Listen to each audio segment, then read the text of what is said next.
Yeah, I was What's up, bro? I was trying to think of something poetic, something profound to say for this special occasion. So I'm gonna just freestyle it. Go on. Do you want a backing beat for that as well? No, I don't need no beat. The beat is in my head. Okay, go for it, bro. I got on my I Make Beats t-shirt too, by the way. No, bro, there's only so many times in our lives where we meet people who make a true impact on us in a positive way. There's only so many people that we meet in our lives that who we feel like we can keep for the rest of our lives. And I just so happened to do a podcast with one of them people. Oh, bro, thank you. It's my bro's birthday. Yay! Y'all better be out there clapping and cheering and toasting for the bro Lovekickscustom. Happy birthday to you, bro. Thank you, bro. Thank you. That's it. That's the intro. That's it. Let's go. There you go.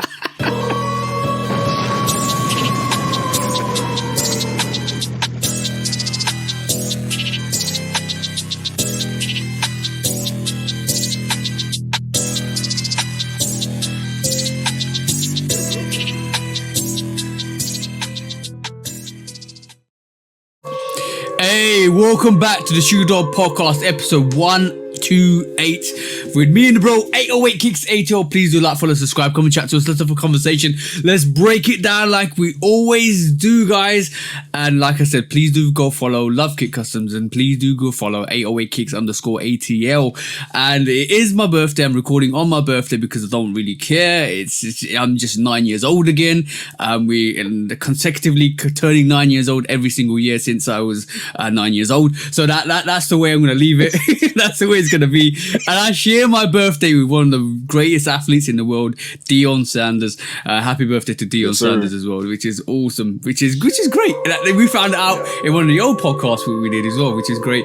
And yeah, just been an interesting week. I got a week off next week, which is gonna be absolutely awesome, because I can chill, relax. It's also Travis McCoy's birthday too. I just saw that on IG. Hey, lot of awesome. There's a lot of awesome birthdays in August as well. Cool people. All the people you share birthdays with are like cool people. Okay. Oh, I wouldn't class myself as cool. I'm a regular guy, but you know, it's cool. I'm glad to share my birthday with cool people. Claim it, dog. You got to claim it. Come on, man. I'm humble. I'm humble with it, but we by the way, guys, go and, like I said, go and like, follow and all that stuff, but also go and check out the Air in the Crud, because we have a separate, I would not say podcast, but a separate live that we do on YouTube, where we just go in and just kind of talk. So join us then. We haven't got a set schedule for it. We might find a set schedule for it, but we just go live anytime. So if you want to know when we're going on live, just go and check the Instagram posts or the stories, and I'll drop it there. Maybe about half a day before we actually go live. So go and check us out and just have a conversation. You can actually come and talk to us properly live, one-on-one, and we will just answer your questions, which is dope as well. But on there, I was talking about pizza parties. Remember we were talking about pizza parties? Yeah. So my missus made the dough today, which is great. Which before recording, she came into the room and she talking about putting the freezer or the fridge. I mean, so that's gonna be dope. Everything's set up, which is great. It got everything ready. Bro, it costs a lot, bro, to get all the ingredients together if you got a big pizza party. That's all I'm gonna say. So you said you got like 6-7 people, right? Yeah. So far, confirmation. Confirmation, yeah. But you invited more people. I'm pretty sure there's going to be more people showing up. I'm pretty sure some of the bros are going to pull up, right? I don't think Del can make it now because she's going to a concert. I think his missus kind of surprised him with some tickets. Well, to be honest, I don't mind. I've got the main people that I would love for Del to be there, but I've got the main people coming, which is great. And we're just going to chill. I want the day to be hassle free. So I don't want it's good to not have a lot of people come, but it's good to have nice people come. The football's started as well. Yeah, we got the charity shield, the community shield, I think. That's coming on at 3:00 tomorrow, which will be great because everybody's turning up at 2. We'll turn the football on. We start making the pizzas, put it in the the oven. Bro, it's gonna be awesome, bro. What's on the menu? What's on the ingredients menu? I need to hear this. Okay, I got would you what kind of sauce you got? What kind of sauce you got? You making the sauce or you bought the sauce? I bought 3 variations of different sauces, so we're gonna trial it. We've got the Italian based sauce, we've got the commercial based sauce, and we've got a store based sauce. So we're gonna trial it, and what we're gonna do is if I taste it and it doesn't taste great, I'm gonna mix ingredients with it. You got to go back to the store, sir. Why is that? You didn't say barbecue sauce. Oh yeah, I might need to get some barbecue sauce. I got the barbecue chicken pizza recipe already locked in. This your boy. Now. Trust me. I don't use pizza sauce. When I make my pizza, it's barbecue every time. Hey, you need to send that over to me. I might need to make that tomorrow. I don't know if y'all got the same kind of sauce that I use, because I use Sweet Baby Ray. This ain't an ad for them. But okay. Yeah, bro. I've used other sauces before, other types of barbecue sauce, but that Sweet Baby Ray, it got more tang, so I think it lends itself better to the pizza ingredients. You know what I mean? Okay, cool. It's sweet, but it got a real distinct tang to it. That's why I like Sweet Baby Ray versus other sauces. Yeah. I got all the meats as well to go with it. I got some what you call it, pepperoni, all the pancetta, all of that stuff. Italian sausage. Yeah, got Italian sausage, bro. Big Italian sausage, gonna cut into bits and put in on as well.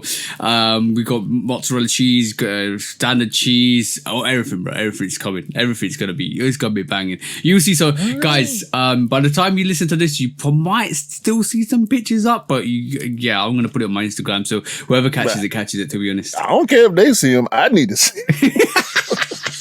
Because you see when I make pizzas, I see you pictures. So I need that to be reciprocated now. Yeah. By the way, the dough my missus makes is a very nice dough. Like we used it a couple of years back, and it tastes so beautiful. It's like just a puffiest, like semi-sweet but savory dough. It is so banging, bro. So banging. So it's like what kind of like honey sweet or like I can't put. sweet? No. I would say leaning towards a bit of the sugar sweet, but it's not overpoweringly sweet. It is just a mellow taste to it. It's dope. Very, very nice. Very, very nice actual dough. I use naan bread when I make pizza. So okay. Me and my wife know at some point we're gonna have to figure out how to do homemade naan bread. It's inexpensive to buy. In the store right around the corner where we get it from, which is cool, but if they don't have none, then I'm out. So, yeah, we're going to have to figure that out.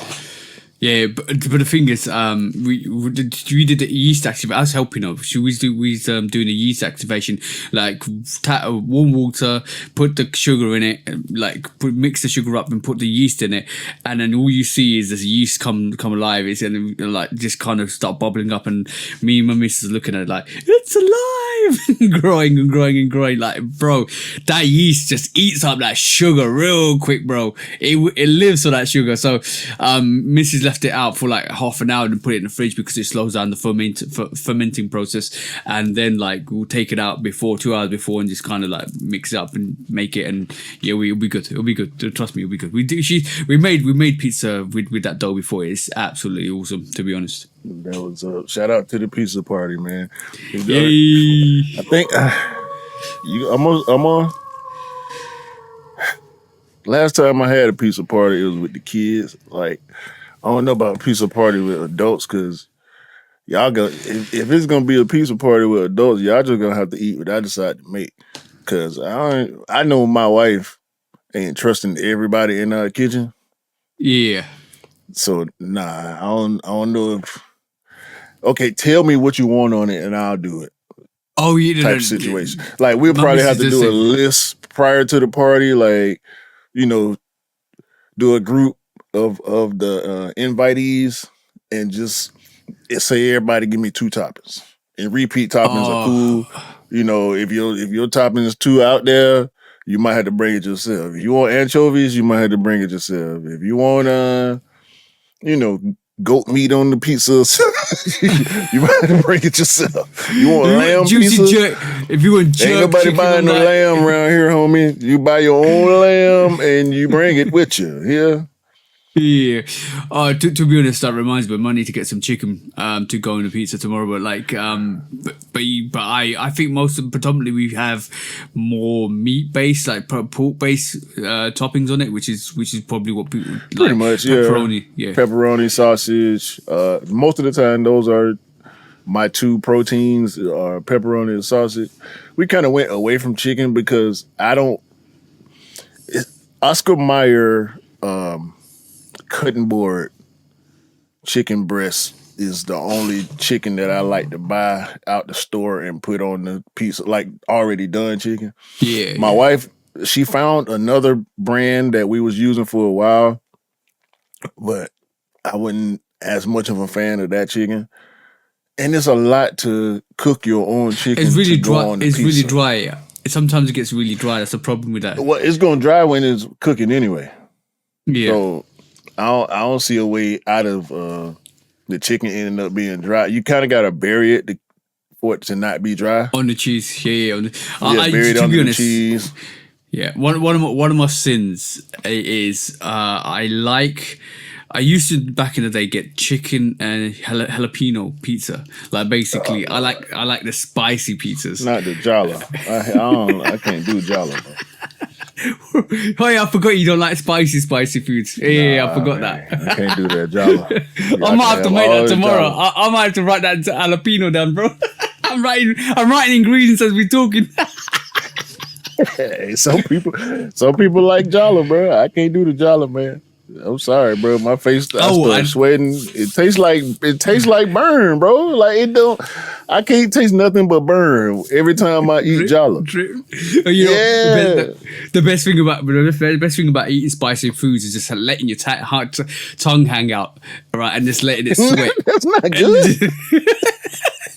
You're like, That's not good, bro. You gonna be out here panting. I ain't gonna do it, dog. The burn. I ain't gonna do it, dog. Matter of fact, shout out to Bridgestone. Last weekend we went. They had honey chipotle wings. Ooh. And I asked the waitress, like, how hot is the chipotle? She like, oh no, it's just a little kicker. Man, I bit that wing, bro, and there was no burn. I said, this the type of pepper I like. Okay, I thought you were gonna say you bit into that and it would burn your mouth. I was eating them wings up real quick, so quick to where I had to stop because that was the appetizer. They do like 6 wings on the appetizer, so you know, me and my wife 3 wings each while we just chilling or whatever. But no, I wanna shout out to Monday Night, even though that's not one of the brands that I distribute. We went to the Monday Night Brewing 13-year anniversary, and I got a bottle of the 13. It's a barrel-aged strong ale blended with, you get ready for this. This is the best part. Good. Vanilla, hazelnut, coconut, and cinnamon. Oh, man. Hey, that's a whole lot of little luxury on your tongue, bro.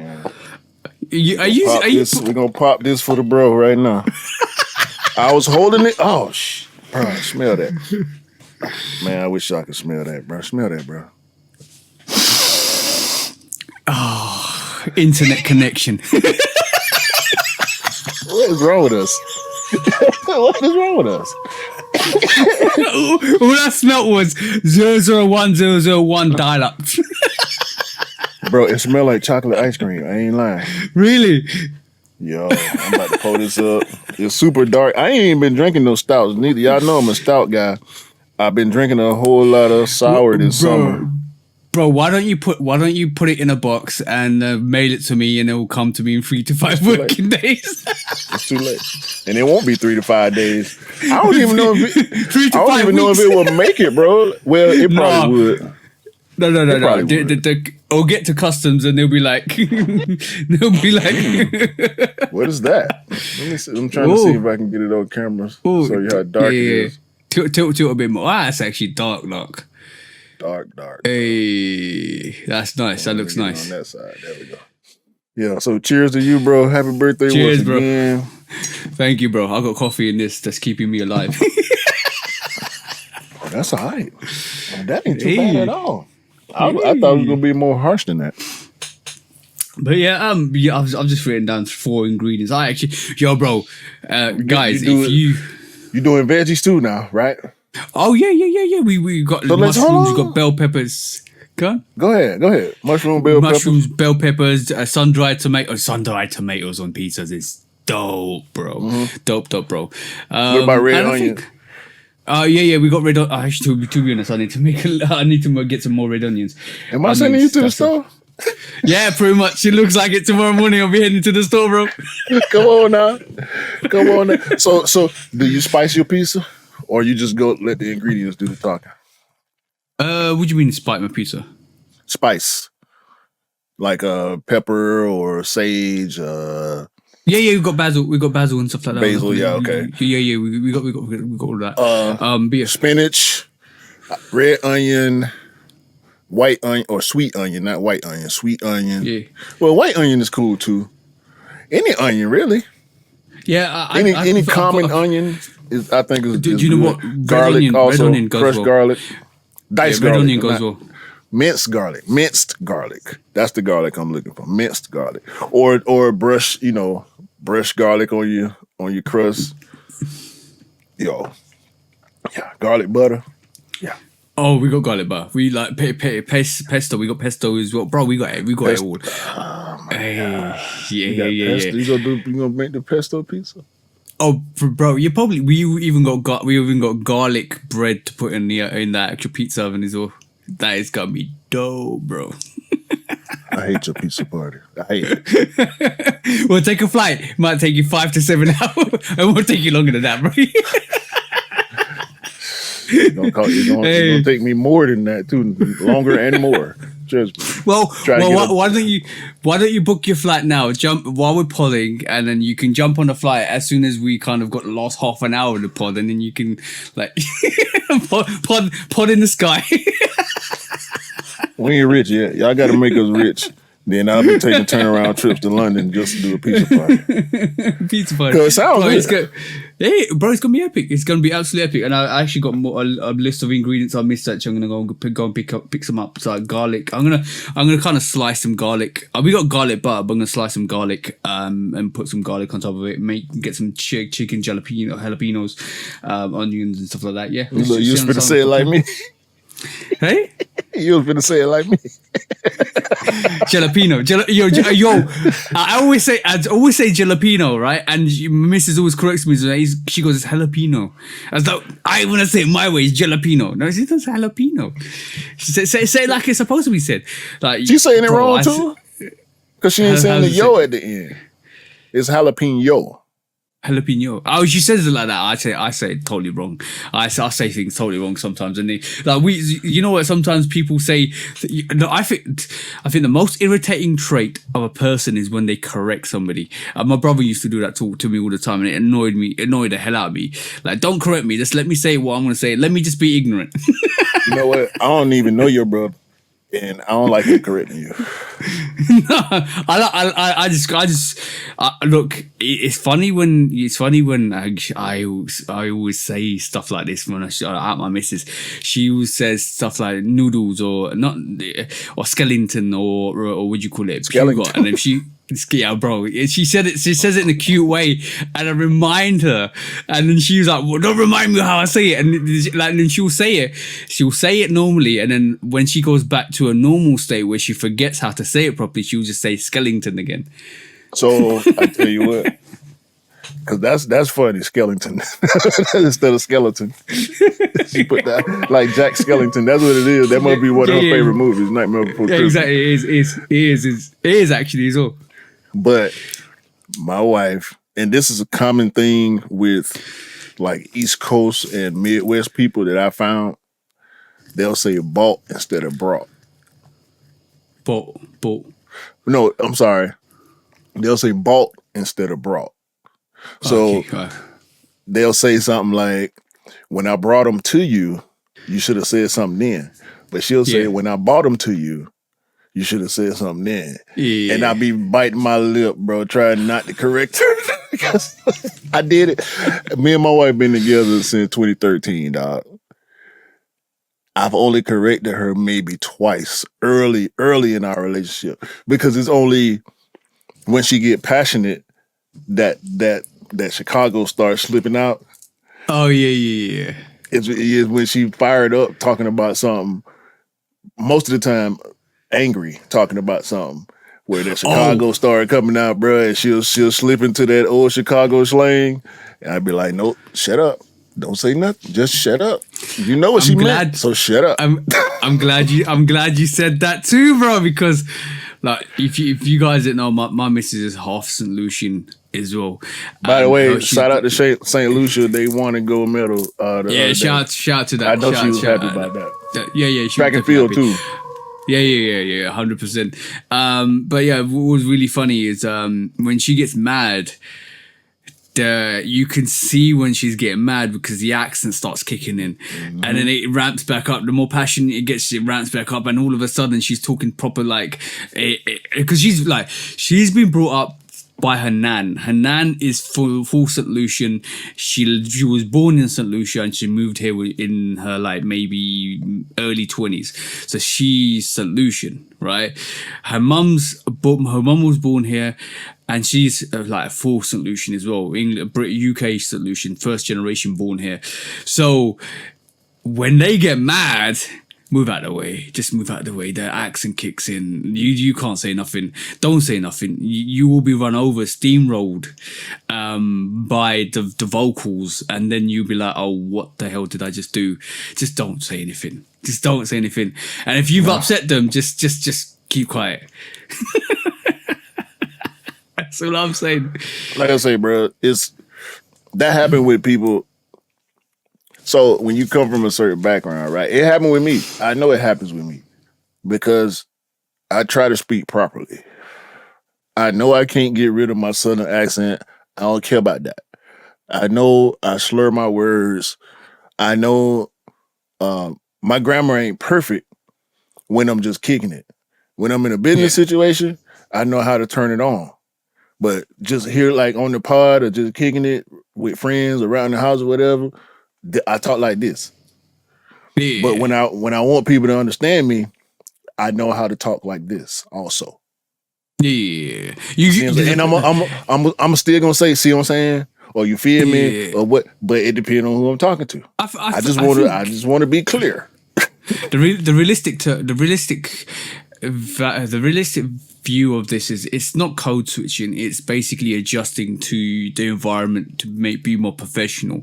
And some people say, oh, you're code switching because you're kind of being one way, not natural. But everybody puts on a mask, especially if you're in a professional arena. You need to act professional, so it's important that you represent yourself as best you can. When you kick it with the bros, you can just say anything you want pretty much. You can just, your lingo, it doesn't, bro, me and my mate would just sit there laughing and joking and saying absurd things because we're just crazy. You know what I'm saying? So there is a time and a place for everything. Trust me, there's a time and a place for everything. And we don't say radically absurd things. We just take the piss out of each other pretty much. Well, I can't. I'll speak for myself. I can't. Some of the jokes that we share as friends, you can't put it. We were just saying this on the air in the crowd, bro. Some stuff you cannot say publicly. It's just not cool to say it publicly, even though your intent might not be ill in saying whatever you're saying.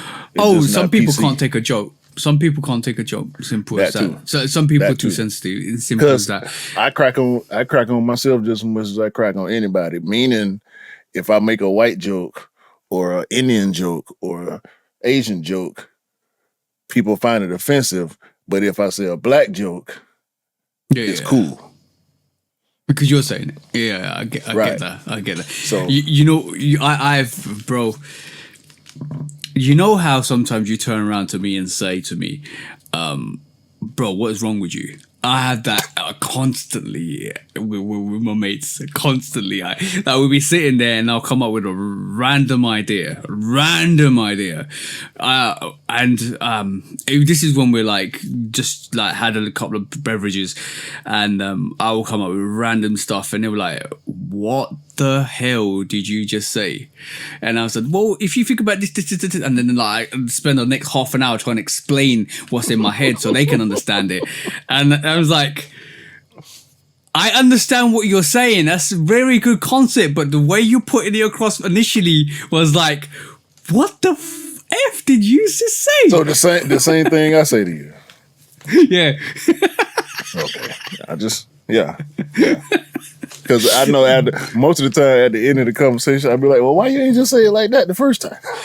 Oh, but I will tell you after. I'm not going to reveal all my secrets because there's a movie idea that me and my mate and something else, but we've been actually kind of talking about, and it's very, very interesting. Very interesting. No, save it, bro. Don't. I'm gonna save it. I'm not gonna tell it on the pod. You think I'm silly, bro?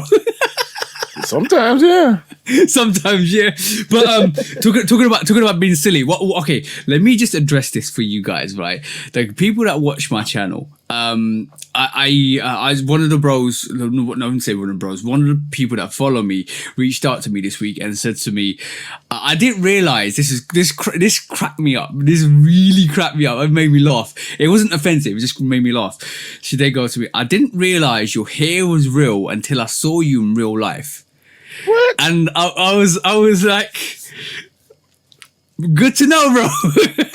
By the way, guys, I am Sikh, right? This is my own hair. It's attached to my scalp, right? Just to make that clear. And my missus braids it every 2 weeks to keep it fresh. I born with this hair. I've never cut this hair. This is my birth hair. So the very ends of this hair is when I was like 1 or 2 years old, right? So or even younger than that. So that's my own hair from when I was younger. I don't cut my hair except for my beard. I keep it trim, but my hair is my hair. I don't cut it, and it's my own hair. I sprayed it. This is real, guys. This, if you're watching this is real. I'm just letting you guys know, just in case you thought it was fake.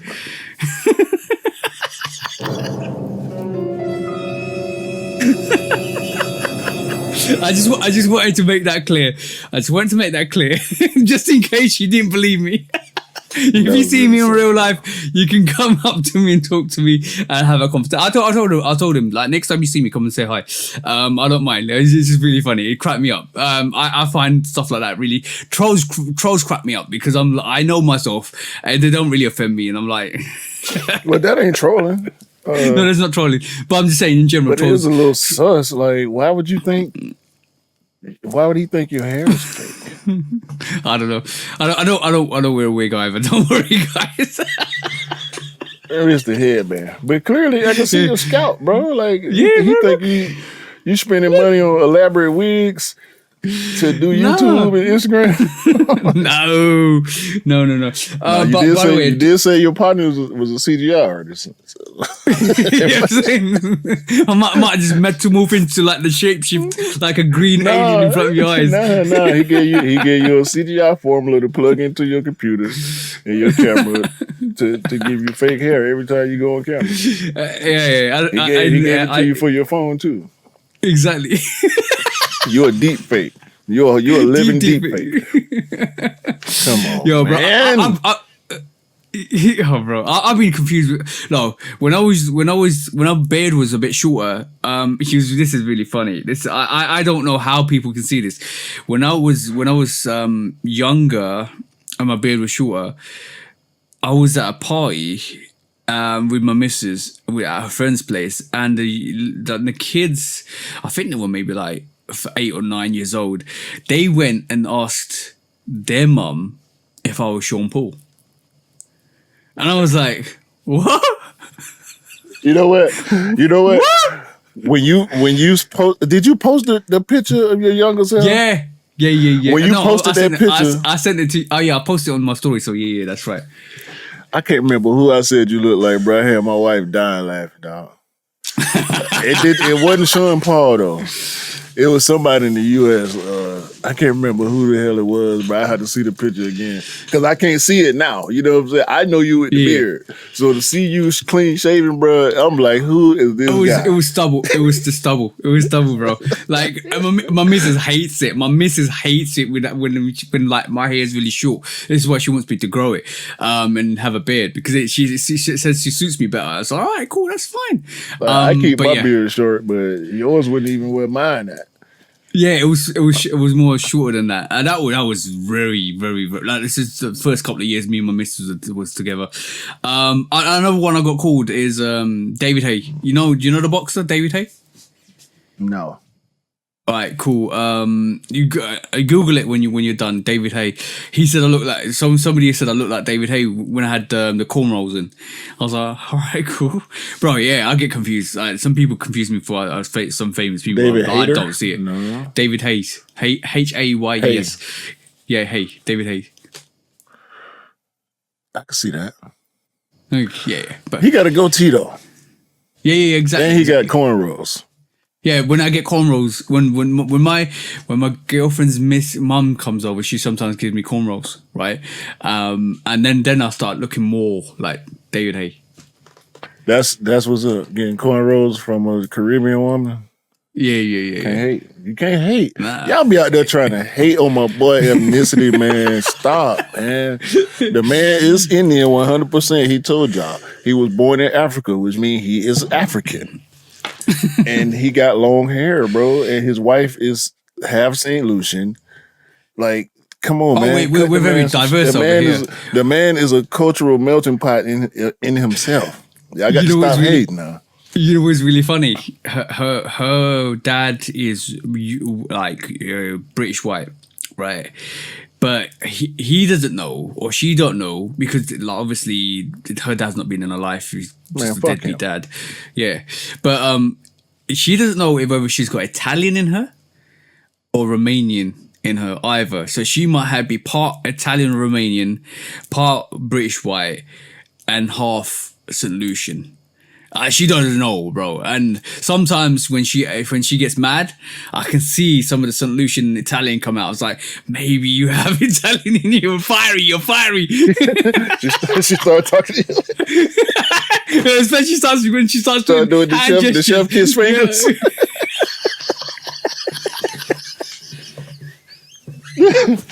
Oh man, we ain't talking about sneakers yet. Okay. Let's talk about sneakers. By the way, that's okay. It's okay. Accidental cop. I remember I told you in the crowd, accidental cop, right? So the bro was my size. He's a UK 10. And I was alright. He asked me for the wet cement 4s. And I went in for them. He copped them, right?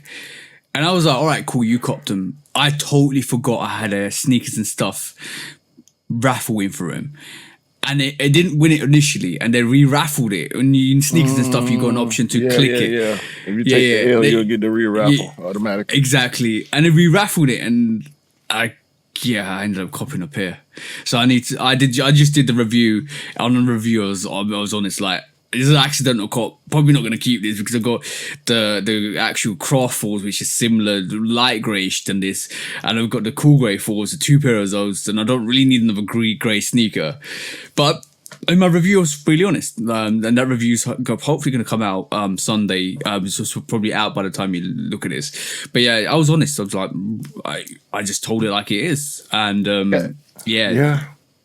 It's the same for me, bro. I got the Air Max 95 4s. Yeah. So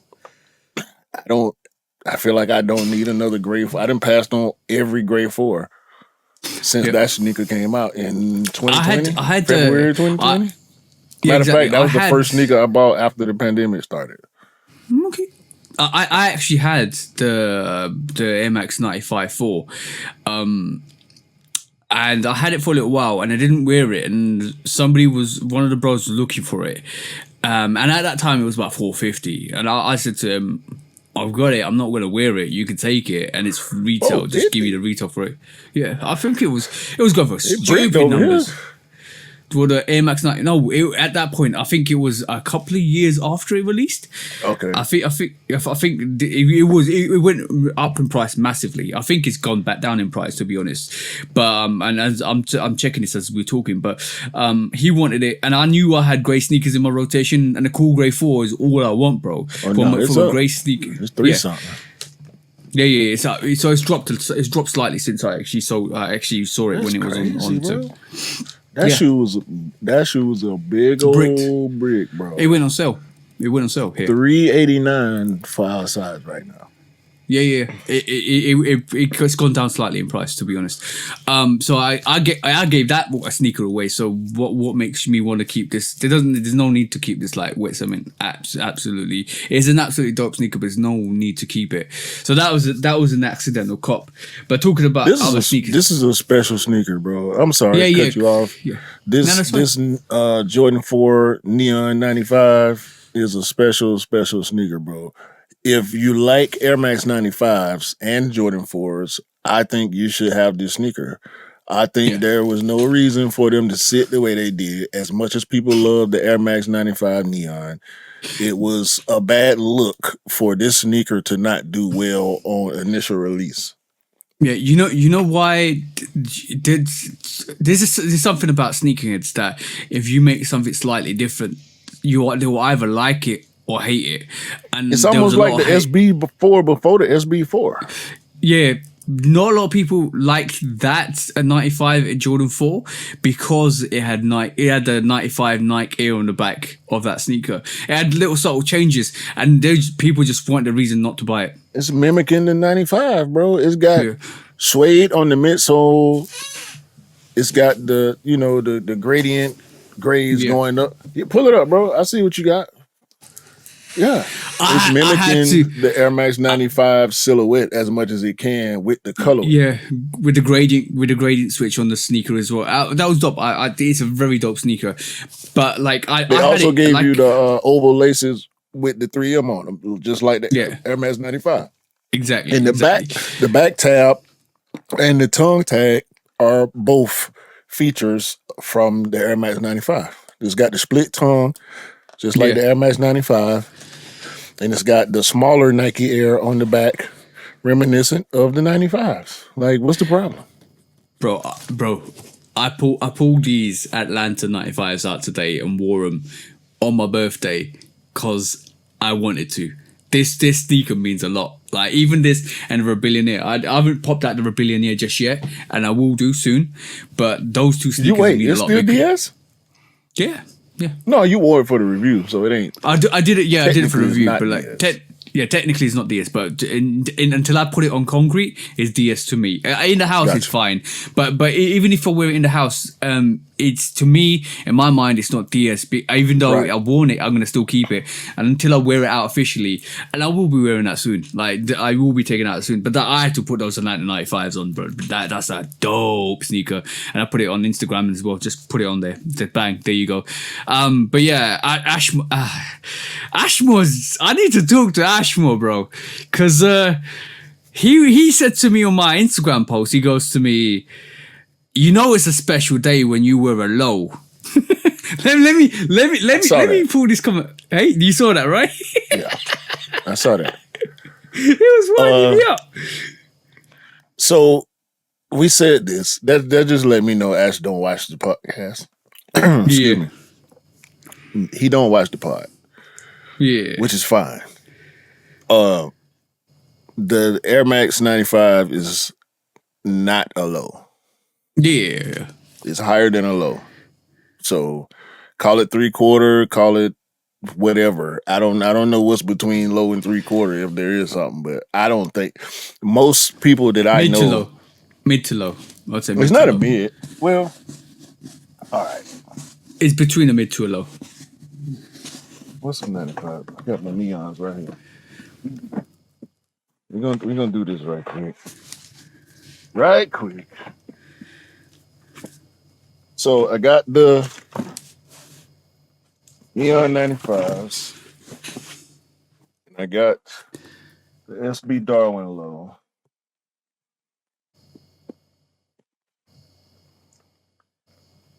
Slightly higher. Slightly higher. You're talking about an inch higher. Right, cool. Right. So that's why I don't really consider 95s low in the traditional sense, I guess. Let me put it next to this P6000. It's higher than the P6000 also.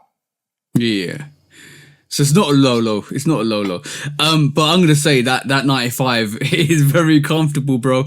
Man, I might need to get more 95s in my rotation. You understand break-in though, right? No, bro, it didn't need to break in either, bro. Well, see, you can go down half size more comfortably than I can. Yeah. I'm really locked into 11 because if I go up, it feel too big. If I go down, it feel too small, regardless of the sneaker. Okay. So I got to break in certain sneakers, and 95s is one of them. 95s feel tight to me when I put them on, just like Dion's. And I've been having to explain to people in the comments on my reviews, it's too tight. It's too tight.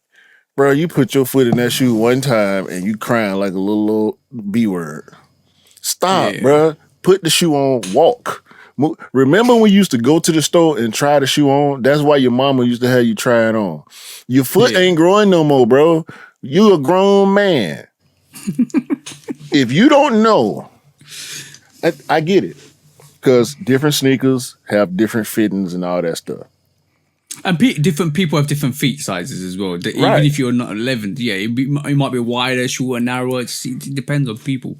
So to me, if you put on one Air Max, you put on all Air Max. Yeah. Air Max tend to be tight. You got to break them in sometimes. Jordan 4s, they going to be on your pinky toe. If you can't stand it, if you can't wait for the break in, go a half size up. Like we got to keep this stuff in our mind every time we buy a sneaker. Don't jump in somebody's comments accusing them of lying because their fit is different from yours. I said on that Dion video, snug, tight, break in. I said those words. And people jump in the comments, they probably didn't watch 2 minutes of the video because they already got the sneaker, right? Now they trying to see what people saying about it. Yeah. They ain't even, the video didn't play for 15 seconds. They already typing. They're too tight. Watch the video first, fool. Stop. Yeah. They'll watch 20 seconds, say a negative comment, and leave. Won't even watch the whole video. Trash. Because you didn't. Oh man, some people haven't got patience. Just to round this up. By the way, I want to just correct our last pod. Yusuf Dikic basically didn't win bronze. He won silver, which is even more impressive. Because we mentioned that he won bronze, but that's even more impressive. Winning silver. No, somebody corrected the actual clips I put out on YouTube, and I just said I was going to mention it on the podcast. So I'll mention it on the podcast. Yeah, they on the internet crucify him too. They saying he a assassin and I saw it. But but the thing is, he actually has come to the Olympics before, like years ago. As well, so he's professional, bro. They say he's an agent, so secret agent. And lastly, not so secret agent. Not so secret agent. More, he's been outed. But lastly, this is like I had an eventful week, as you can tell. Lastly, so my dad messages me on Wednesday, and he goes to me, "I've got a bunion on my feet." Because for some reason, I'm a resident sneaker and I wouldn't say analyst or I'm a sneaker agent, right? I'm a foot doctor. That's it. I'm a sneaker agent, right? Sneaker secret agent, right? And basically goes to me, I've got bunion on my feet and I've got this foot correction insole, so he's using that. But I need a high top ankle covering sneaker that helps me support for the insole. And I was like, all right, cool, that's fine. He didn't mind mid to high, so I started looking. So I sent him a couple cells, so he's actually had a look. And what he sent me, because he's not sneakerhead, mind you guys, he's not sneakerhead. He just checked on Amazon, and what he sent me was something that resembled a Reebok question. So I thought, you know what? Because this is cheap knockoffs. Mind you, he's not a sneakerhead. So he just goes and just checks on different sneakers that he wants, and he kind of says, I want something in this similar vein. So I thought, alright, cool, let me have a look. So I looked at high tops, I sent him a couple of high tops and stuff like that. Then I looked at Reebok questions. Bro, I found the ultimate deal. How much do you think I found this Reebok question for?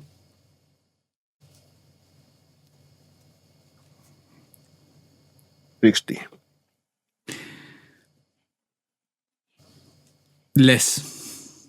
Less than 60? Yeah. What? How much? £39.99. You lying, bro. You think I'm lying? I'll pull it out for you right now. I'm getting a pair. £40 for some AIs. That's what you're saying. That what you saying? Let me just share this with you, bro. Let me just share this with you. And this. I tell no lies. There you go, bro. What does that say? Right there at the top. Wow, the OG Reebok question mid. Are you serious? 70% off. Goodness gracious. My dad is going to the shop to check this out. I'm ordering one. I had one in in my inbox, not inbox, the checkout. I haven't checked it out yet because I'm busy, but I'm going to get this.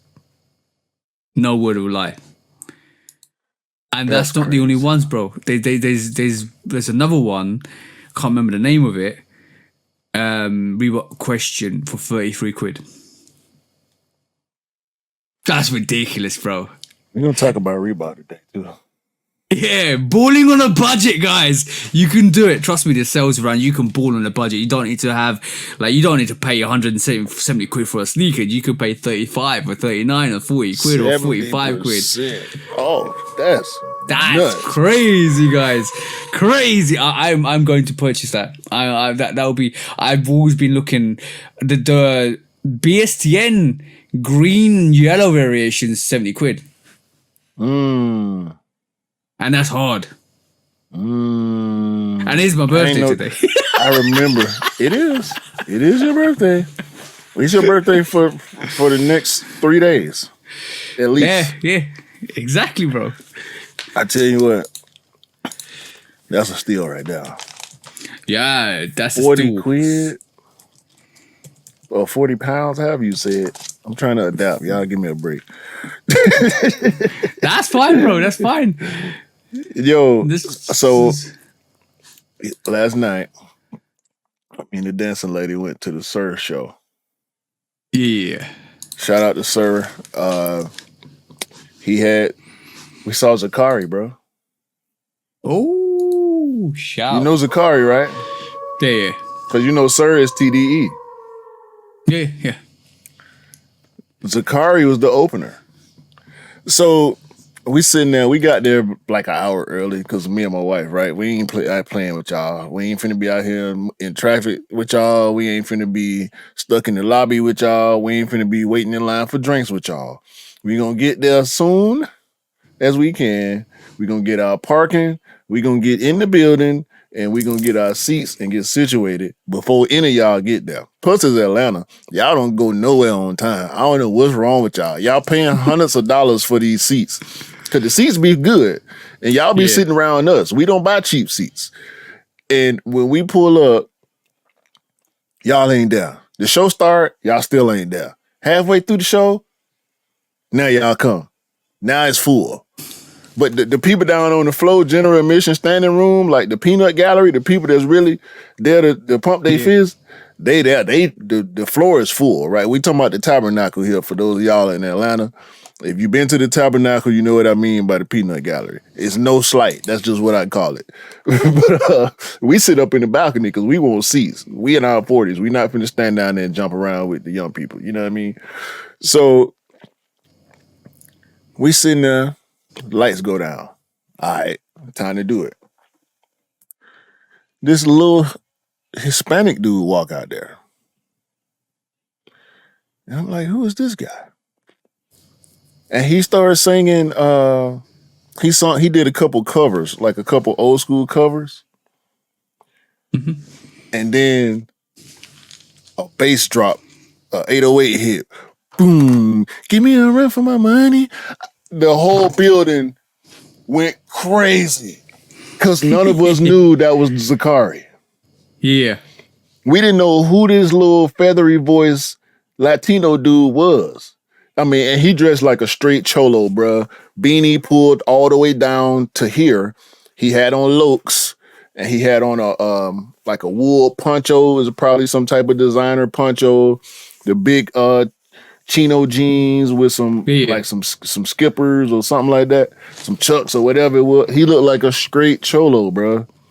And he come out there singing this light feathery voice like Michael Jackson or Prince or something. And because I didn't Zakari was on Kendrick's Damn album, wasn't he? That's the song I'm talking about. Yeah. Love. Yeah. Just love. Yeah, love. Yeah. That's him. He was on Black Panther soundtrack. Dope. He got a song with Sir. If I ain't in my mood, then I ain't in my bag. Bruh. The way he hit that love hook, he sat there and sung the hook, and the bridge played. I think he let one of Kendrick's verses play. Yeah. And then he ran the hook back a couple of times. Bruh, I'm like, really? This is Zakari? And then based on his name, I thought he was African or at least black. Like his name's Zakari. Yeah. Bruh, dope show, bruh. Davion Ferris, shout out to him. He took his shirt off all the chicks because the building was full of women. I mean, it's a Sir show. There's 3 R&B singers on the bill. Yeah. Sir ended up taking his shirt off. Like, I'm sitting there like, man, I can't. Why did I come here? I should let my wife bring my sister. What is this, man? Like, come on, man. By the way, I'm not finna stand up and cheer for a dude with his shirt off who's singing, bro. I'm not, bro. No. Like, I get it. I respect the artistry. You could start dancing and keep saying, no diddy. I just sat in my seat and bobbed my head, bro. I clapped. I participated, but I'm not finna stand up with the women, bro. I'm sorry. Nah. Oh, but by Chicks the way, around there fanning themselves and hollering all in my ear. Man, come on, man. Come on.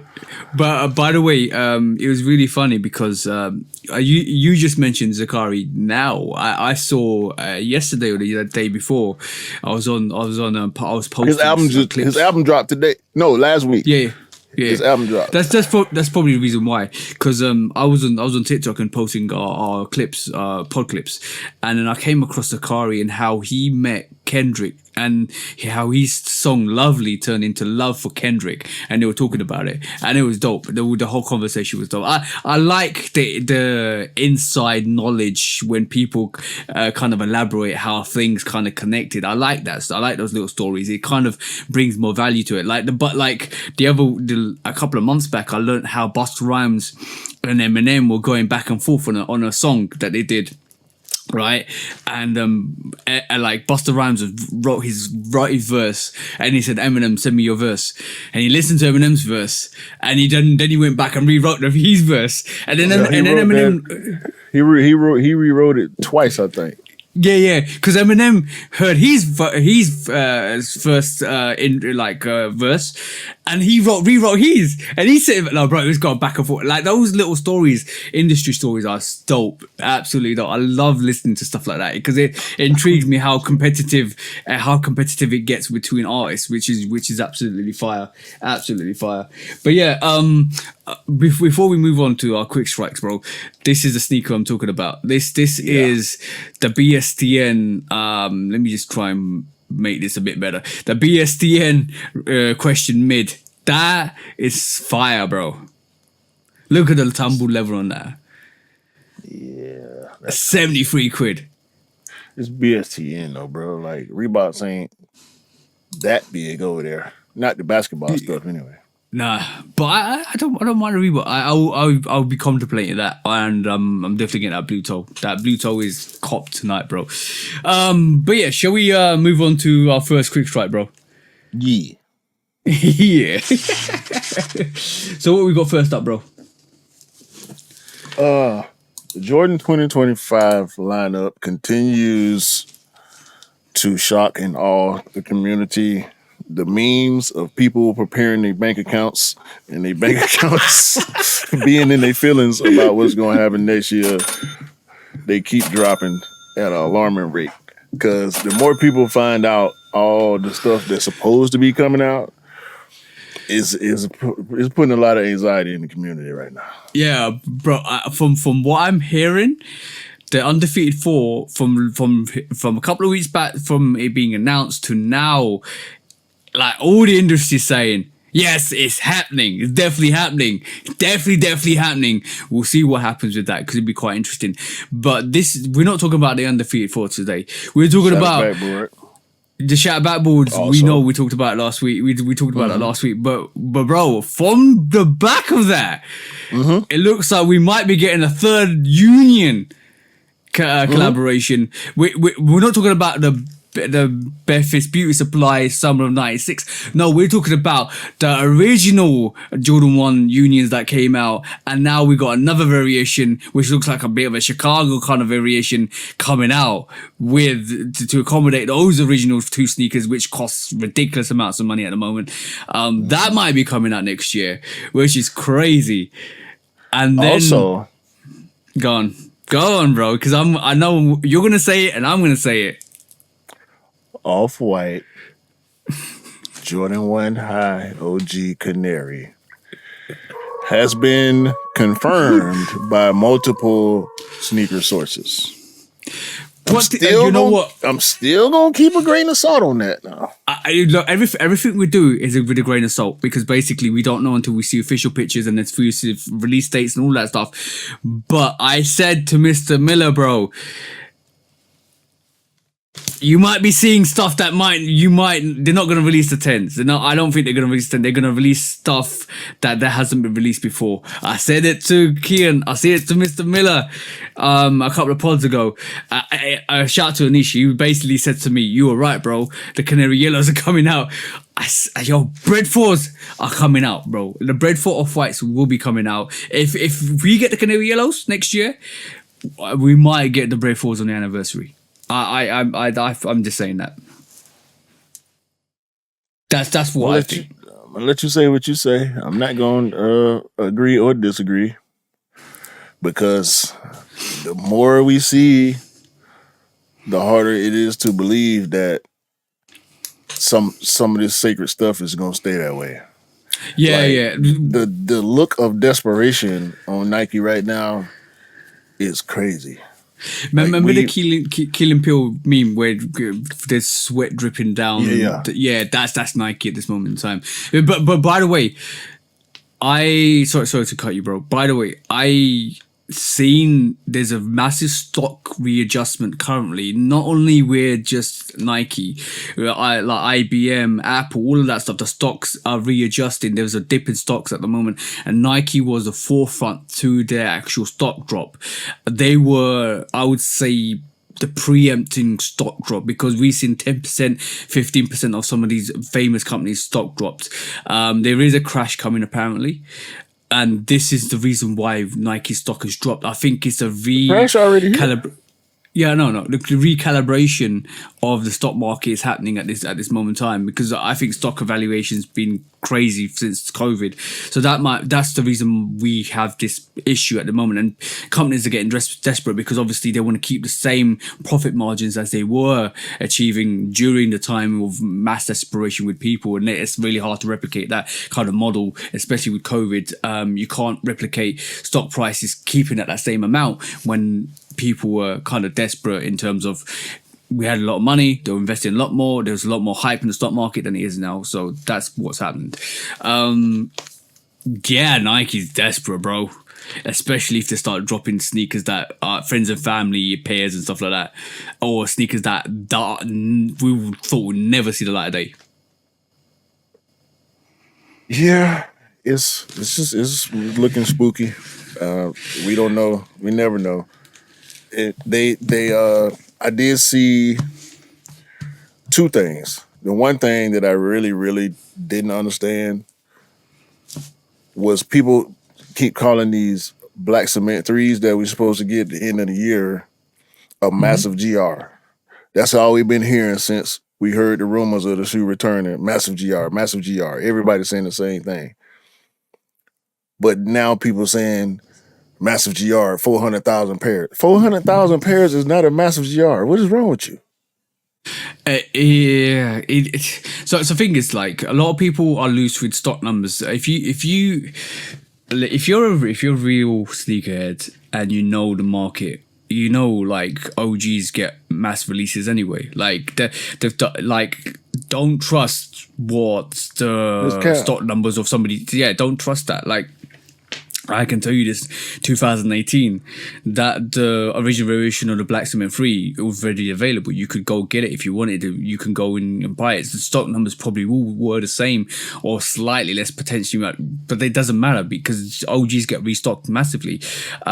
We've seen that countless times. We've seen, and the mass release that they're comparing it to, like the Concours million pairs, bread 11s, 2 million pairs, all of that stuff, they still sell out. OGs still sell out. So I've always said this: if you've got classic silhouette and everybody wants it, just mass stock it. It's a cash incentive for both the actual person who buys it and the manufacturer because it's going to sell out. So OGs always get mass stock. So all this whole it's going to be a big stock, blah this, blah that, blah that. Don't trust that.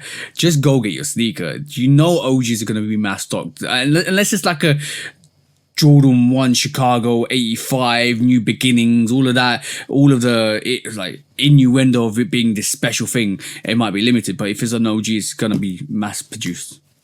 So don't trust that at all. Don't believe what you hear on the social platforms, guys. All right. Cap. Also, cap. I did want to say on the back of that, the I'm on 1 year 95 is next year, from what I'm seeing.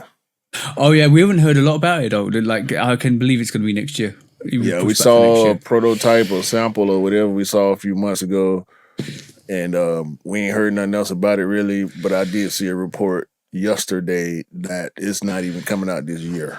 So yeah. But by the way, Soulfly, please pull your finger out and produce that Diamond Surf Jordan 8 variation that you showed a couple of years back. Yeah, we need that. We definitely need that. Anyway. Next quick shot, bro. What's up next? You want to talk about Noah Lyles for some reason? Oh yeah, Noah Lyles is basically he won the 100 meters, didn't he? With a time of 9.96, was it? Did he get gold or silver? Gold. He won gold, bro. I don't like him, bro. What is he because he's a what do you call it, a Adidas athlete? No, because he cocky as hell. He need to shut up sometime. Now people sticking the microphone in his face because they know he gonna say something. Wow, I don't like it, bro. No, but it's. By the way, correction. This is 9.79. Sorry, not 9.96. So yeah, he won it in his Y3 track spikes. And there was a shout for him to make his own signature sneaker, or basically he wanted to make a first signature sneaker with Adidas, which basically makes him the third athlete to do that, behind Michael Johnson and Alicia Felix, I think. So basically he'll be the third athlete, but it looks like he might be getting a concept as well. He might be getting a variation of this actual Y3 concept, Noah design, or somebody else has come up with this concept.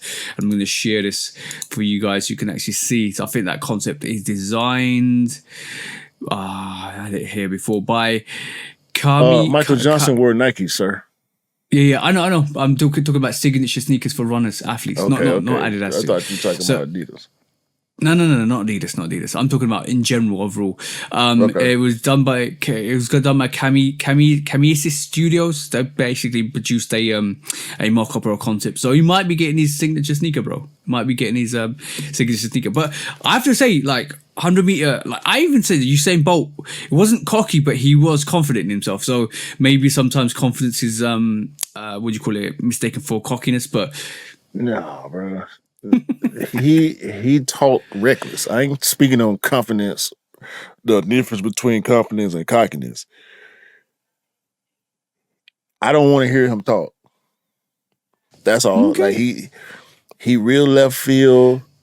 He real like spicy with everything he say is. It's not like a. I feel like he trying to be like a Muhammad Ali type, Oh, okay. Yeah, I got you. but it don't come across well to me. Like, and I mean, shout out to him. He a great athlete, and some of this does have to do with his take on the NBA Oh, championship being called the World Championship. oh Like, yeah. stop, bro. Like, stop being goofy. Like, why do that? Like, the NBA is an American league. Why even do, like, what's the point of even bringing that up, dog? Like, I think his whole debate was, he made a lot of people talk, but his whole debate was, you can't call it the World Series when why? I don't know. That's his opinion. I think his retrospective view on that was this is a national league. It's not a world league. You're not competing against the world athletes, but you have the world's best athletes in your league. And I think that's the reason why he said that. And the point. some people agreed, some people disagreed. I don't like him, bro. And I didn't like him before I knew he wore Adidas. Now that's the more reason for me to not like him. Hey. But yeah, so let's just see what happens with Noah Lyles, and if he gets Nobody his gonna buy that first. shit. Well, brothers might buy it. He might infuse on us to buy it. Okay. I don't know, but it's good. It's for an athlete, for a 100-meter athlete to get a signature sneaker. I think it's good. I think it's a good thing. It depends. Don't wear them shits around me. I'm gonna kick dust on them.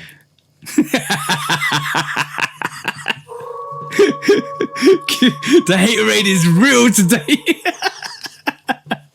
I can agree with why you don't like him. I can agree with why you don't like him. All right, moving swiftly on to our next quick strike.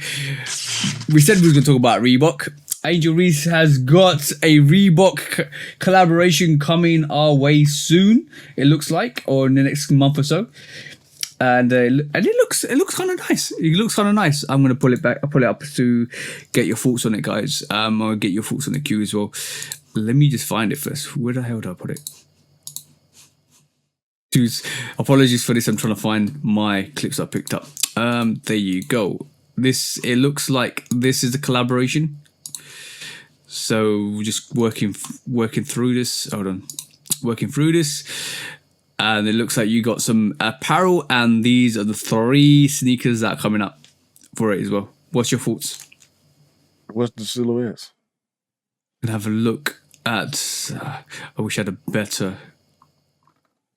Looks like one's a Reebok Classic. I need to kind of have a look at the range. 2 seconds. One is the bold colorways of the Premier Road 6 BB 4002 and the classic leather lifestyle shoes. So basically, it looks like it is the Premium Road 6 BB 4000 and 4000 Mark II and the classic, obviously Reebok Classic. These are 3 silhouettes that are coming up from Angel Reese. Very bluish, isn't it?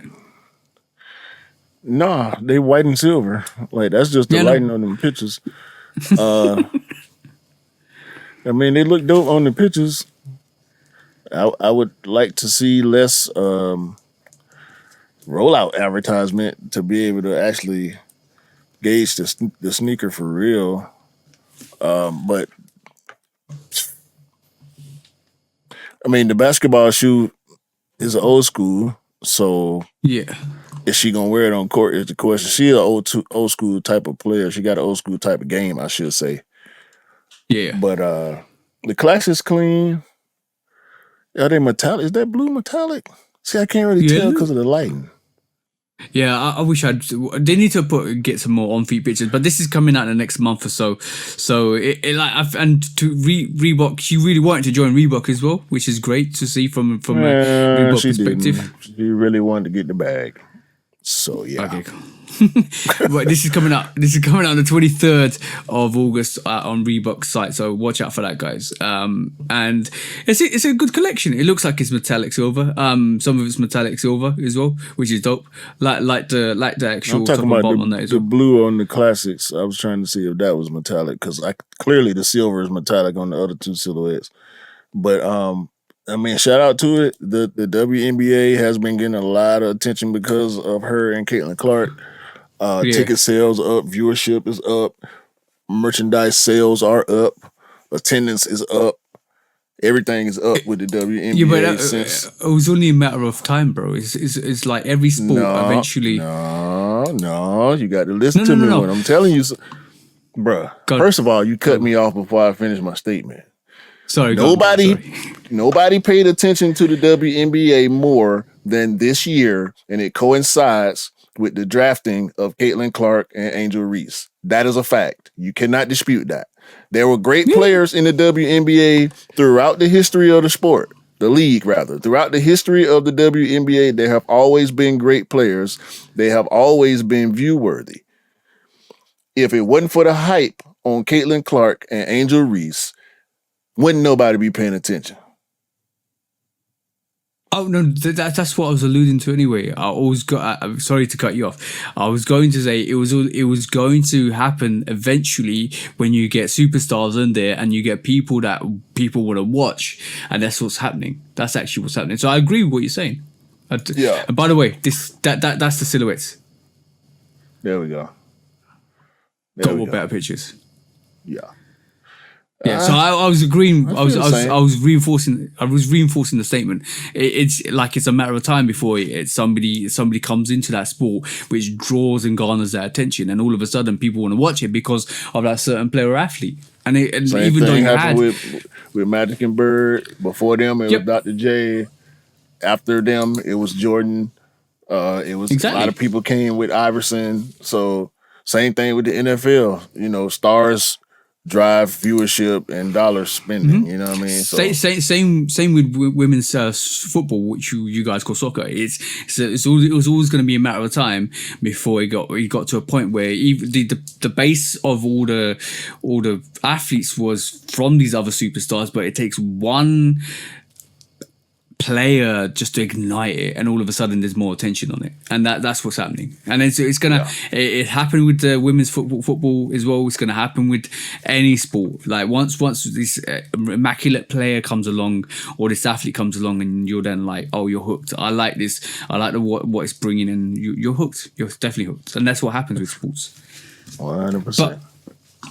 Moving on to our next quick strike. Let's have a look at what we got on the agenda. You want to look through the Kith Supervillians, bro? Yeah, Kith, Asics, Marvel, triple collab, Supervillains collection. Is this the Jail Cayano 14? The Jail Jail 1130. And also the GT 2160. That's the Green Goblin pair. Mm-hmm. The Spider-Man and Venom pair are GT 2160. That Gel Cayano is the Silver Surfer pair, and the Gel 1130 is the Magneto pair. All these sneakers look the same to me. I see the minor differences in the uppers on the silhouettes, but they all look like the same shoe to me. If you're into that style of shoe, you just picking a colorway in. I'm not sure if you can even pick. Can you pick the colorway on these? Or is it like a mystery pack like the last drop was? I don't know how the release happened. I think you could go and buy the sneaker. I think it wasn't when I looked at the Kith website, you can actually go and buy the sneaker you wanted. It wasn't like a mystery pack. From what I saw, because I was trying for somebody. Let me just say one thing. I think the insoles are absolutely fire on this. That's the insoles with the actual what do you call it? The graphics on it is fire. The character graphics on it is fire. It comes straight from the comics, which is absolutely dope. Second thing I want to say is that it would like that blue variation. You just on the bottom, you scroll bottom left, that blue variation that you're seeing. What does that remind you of, bro? The Venom pair. I saw it. The Venom pair. What does that remind you of? Because I saw it and it came straight to my mind. What? The Skepta Tailwind 5s. Facts. That's the same colorway, bro. Practically the same colorway. Yeah, more silver. Yeah, it'd be just pretty similar. I can't unsee it now. Yeah, just for you guys, that's what the Skepta Tailwind 5s look like, and you can't tell me that's the same teal, one, bro. The teal on that Skepta is a little different from this Venom. And the Skepta's have got a chrome with the Tailwind 5. It's got a chrome unit, and then also on the back of it, it's got iridescent unit on it as well, which makes it fire. I just looked at that and I thought they could have done a better. They could have done a better Venom colorway to that. If I'm honest. I'm gonna be honest. I'm not feeling the sneakers as much as I should do with the first Kith pair that they did with the X-Men. Not the Kith pair. I mean the collaboration that they did with X-Men. Yeah. I think this is light. In honest, I don't know how the sneakers kind of collate to the characters. If you get what I mean. I don't know what you mean. The representation is clear in the colorways and the art on the insoles. Now, if you don't like the sneakers, you don't like the sneakers, but the concept is clear to me. Okay. I mean, for the Venom. Venom is black and white, so yeah, black, white, and touches of red. They took the shadows. No, his tongue is red, but the suit is black and white. When you see Venom, most of the time, you see mostly black and white, and you see a little bit of red. But if you look at Venom in the comics, because his suit is black, they shadow him in blue. Blue aura, yeah. So that's where the blue comes from. Like I said, it makes sense to me. They could have made the tongue red on the actual sneaker itself to represent the tongue Venom stuff. That's a little bit on the nose. It's a little on the nose. They wasn't trying to be that on the nose. You don't have to always be so specific, I don't think, when you're doing character-based products. True. I mean, they got Venom on the insole with his tongue. I mean, it's something. I don't think it was necessary.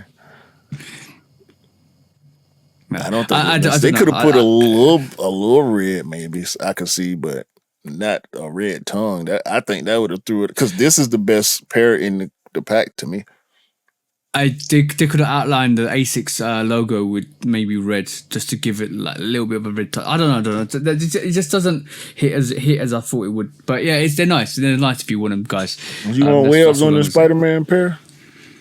That would be dope on the tongue. I suppose you want some red on the Green Goblin pair too, because no. Got, Green Goblin, not red, but the purple, violet or whatever color. No, it makes sense to me, bro. Okay, I can see what they tried. I can definitely see what they tried, but it just doesn't hit. For me personally, this doesn't hit. Yeah, but other people, I don't like them either, but I get it. Other people might have different thoughts, and everybody's has their own opinion on sneakers, so it's totally fine. I just feel they could have done a bit. When you get your pair, you can put some red on them. But I haven't got my pair. I'm not going to get a pair. I haven't got a pair coming. Why not? Because you want to get a pair so you can put the red on them. Do I? Or you can put the chrome on them and make them look more like the Skeptas. Yeah. Oh yeah. When I saw those Venoms, I was like, yeah, that looks like the Tailwind 5 from Skepta, bro. In matter of fact, they have a red variation of that Tailwind 5 Skeptors anyway, so they're going to use that instead. They do. Next quiz, right, bro? Dog, Reebok Aliens. I don't know why Reebok and other brands are so consistent on wanting us to buy pre-dirty shoes. Y'all got to stop this. I understand conceptually, with this anyway, what y'all trying to do. I just can't understand why you would want to buy a shoe that already look like it's beat. It don't make sense. Like this, so Reebok got a collaboration with Aliens, the movie franchise, They've on been the doing BB4000 mid. This is the Romulus. I think they got a new movie, Aliens Romulus or something like that. Oh, bro, I'm excited about that. I'm really excited about that. And they made this stupid ass pre-dirty basketball shoe. Like, come on, bro. Why you got to put dirt on it for me? Like, if I wanted this, I would buy it, bring it home, and clean it. Like, I'm trying to get all that. Matter of fact, if I wanted this, I would have to do some inspection. Like, but the bottom clean. Look at this. Look at this. They should have scuffed the bottom. No, they got to put some heel drag on it. If y'all gonna do it all the way. Put heel drag, make some of the traction fade, like put some cuts and scuffs. Put a bit that's melted out because you stepped in alien goo or blood, blood or something like that. Come on, man, bro. Reebok's been doing this for a long while. They've had the Reebok Stompers, the Alien Stompers, which is a bigger variation, high variation, which is supposed to be what Sigourney Weaver wore not she wore, but it's a representation of what she might have worn on the movie. They did the Reebok and the Aliens 2, where she fought the alien queen with the yellow articulated machine. They did that as well. They did a lot of Stompers as well, which is other people on the movies that were wearing. Now they've got this as well, which is obviously the Romulus Stomper. Yeah, they've been doing this for quite a while, and I can tell you the original Reebok Stomper that came out years ago was about $2,000, bro. So people picked this up as memorabilia. I don't like it, bro.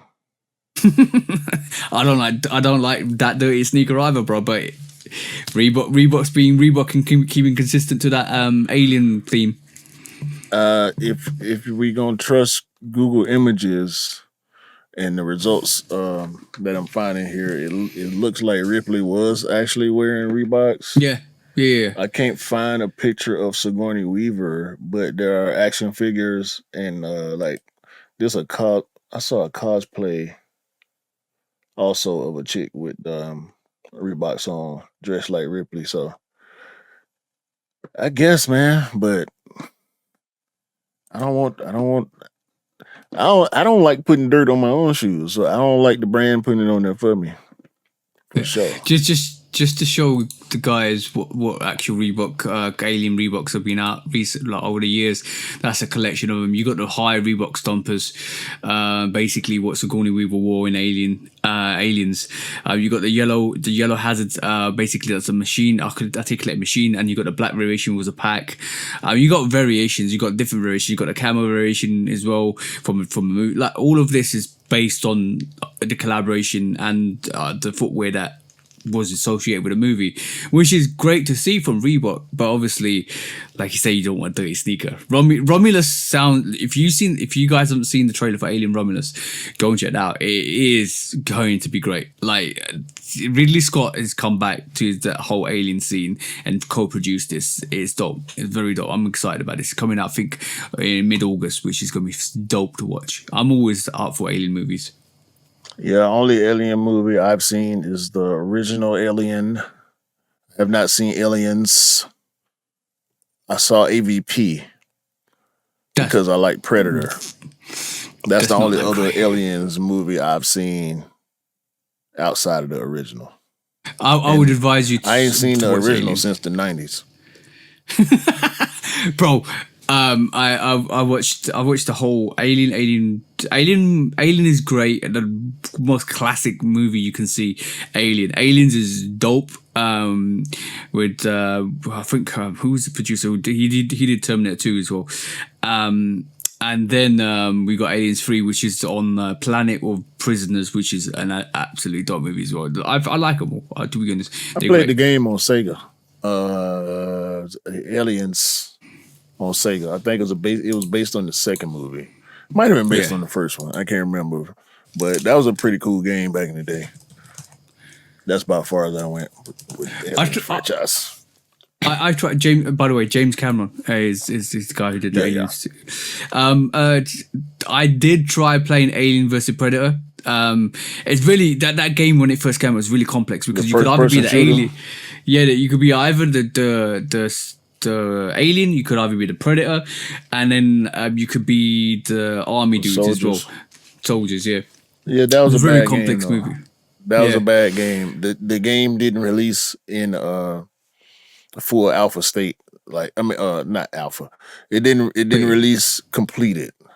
It was pretty much a beta, and they counted on people buying the game to be able to continue to fund it and improve it.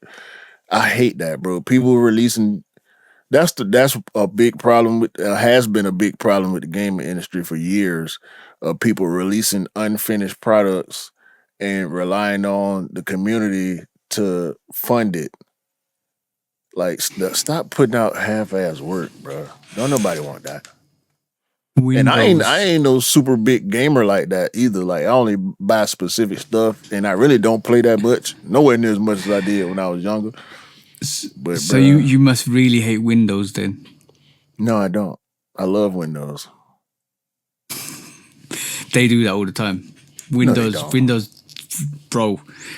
Windows. Bro, the last Windows that was broken was Windows XP. No, bro. I could definitely tell you I've had countless issues with Windows 10 as well. Like when it first came Windows out, 10 was bad. But that was years ago, bro. Yeah, I know, but it's moved out. It's moved out. That's what they do, though. That's what the updates are there for. Every time they got a problem, they update it. But that's not they didn't do that on purpose. They didn't release it broken on purpose. Actually, it wasn't Windows XP. It was Windows 10, the one that was broken and bugged. Yeah. And I went back. I rolled back to Windows XP until they fixed Windows 10. That's all you gotta do. Yeah. I actually, and when Windows 10 came out, or when I did upgrade to Windows 10, I put the Windows XP settings in, so I ain't had no problems. But allegedly they don't do it on purpose, but that's another matter. Let's move on to the last quick strike for this week. What you got, bro? Because you want to talk about Travis. Yeah. The Travis Field Jack is not just called the Sharkadon. It's called the Travis Field Jack, apparently. This light chocolate colorway is supposedly on the way. We've seen pictures. We've seen colorways. This is a really dope colorway, in my opinion. And I will be looking to purchase this sneaker. That's all I got to say about that. I like it. I like it. You want to see it actually being played in NFL? I don't care. I don't watch NFL. Pretty sure we'll see it in baseball for sure. Yeah. Because we already seen the baseball cleat version that he been giving out. Is this a baseball? Is it designed for baseball or is it designed for the NFL? I think it's a baseball sneaker because Travis is more of a baseball guy. Okay. But I'm not sure. I can't say it's got the trainer vibes, so it's got like cross trainer vibes. So yeah, this is why it seems like a. But you put it in the same vein as the Trainer One, the SC High, the Griffey Max, the Diamond Turf. So I can see it going either way. They don't do turf in football no more. So if you was gonna wear them to play football, they would have to be cleats anyway. And we know cleats for different sports are built differently. Like baseball cleats ain't football cleats, ain't soccer cleats. So yeah, they will have to do that for the athletes, or the athletes get them customized, or they. I don't think they would drop them like as a cleat. It'll be bad if they do that because not enough. Yeah, It's way too many athletes around the U.S. alone to drop it as a cleat. It'll be just like another sneaker purchase. Because like when they dropped the Jordan yeah. cleats, they dropped a whole lot of them. The Jordan 1 highs and lows, different colorways. There's a whole bunch of pairs all over the place. They would Because have to do it like that. Because wasn't Travis running in the T-Rex TRs when he was? I think he did a bit of an exhibition with the NFL, one of the NFL teams, and he was running in the Cactus Jacks or the what do you call it, the TRs. So that's his signature sneaker, and it looks like this one's designed for baseball potentially, but if Nike really wanted to do something magical, they should really design attachable cleats that work for any sneaker. Yeah, I wouldn't want it. Yeah. I wouldn't want. What you mean? Like, nah, bro. I can't see how that would be viable. Well, attachable cleats, like you could just attach a set of cleats for a sport onto any sneaker. I don't see professional athletes using that. Okay. That's more of a novelty thing. That's like Yeah, we had back in the day skates that you could attach to your shoes. yeah. Like I know that's an older thing too, because I remember seeing like on old movies they have skate wheels with pretty much a skate outsole, Yeah, a, it's scale. So a you just roller slip skate your sole, sneaker. and you and strap yourself in. I can't see doing that with cleats and going out there playing sports seriously. That's an injury risk. Oh yeah, maybe you're right. But if they invested something in that, you could potentially trial it. But you might be right there. Actually, it might be too dangerous in terms of being a athlete to wear attachable cleats. Maybe potentially will hurt you in the long run. Don't know. If it's not attached to the shoe, it's too big of a risk because you running full. And we talking about NFL dudes out there 6'5", 300 pounds running a five, sub 540.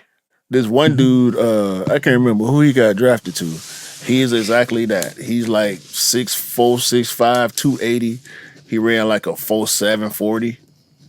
Ooh. If he have to stop and turn, that attachable cleat is coming straight off because it's probably strapped on.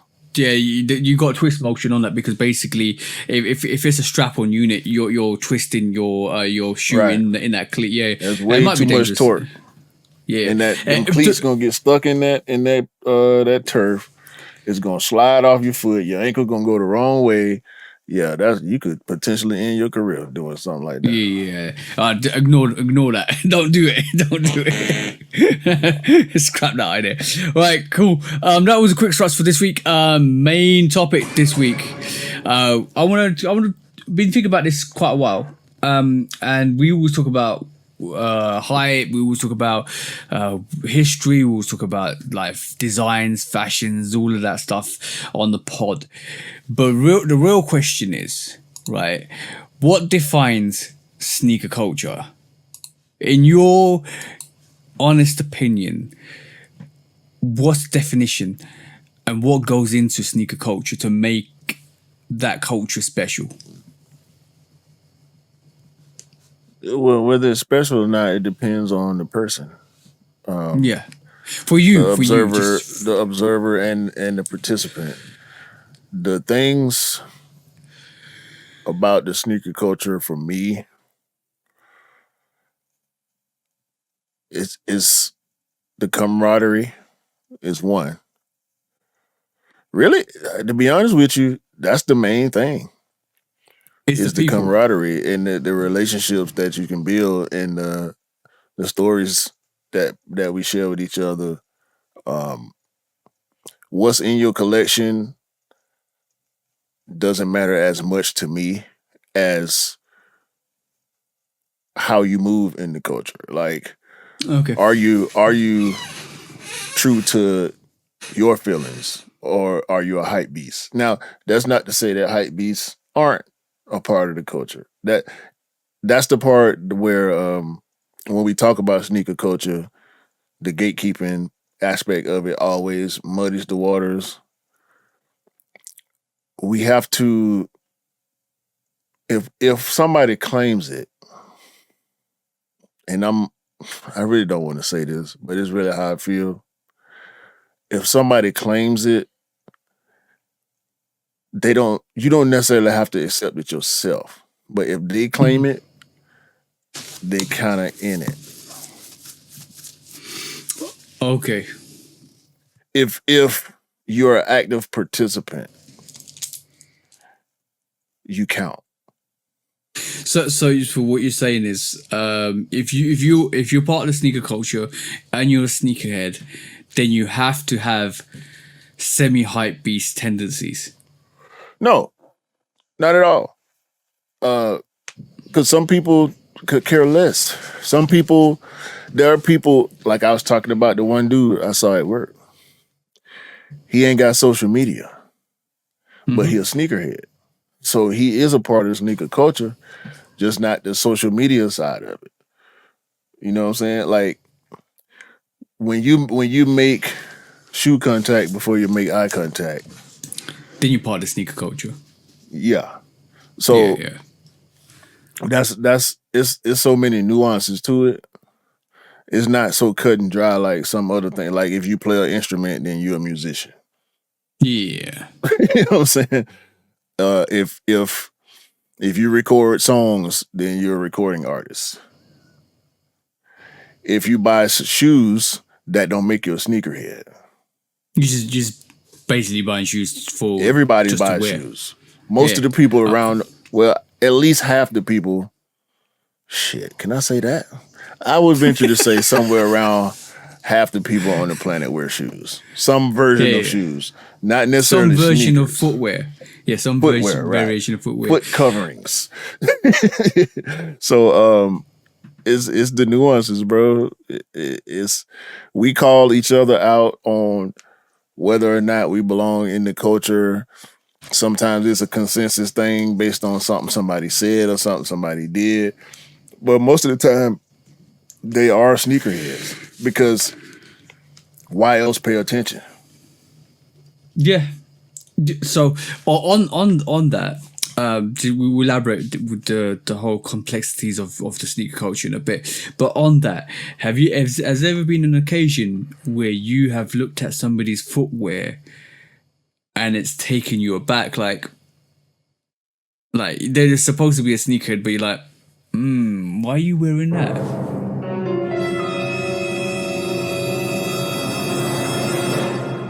No, not really. Not that I could. No, because that's a judgment on collection. Okay. And don't get me wrong.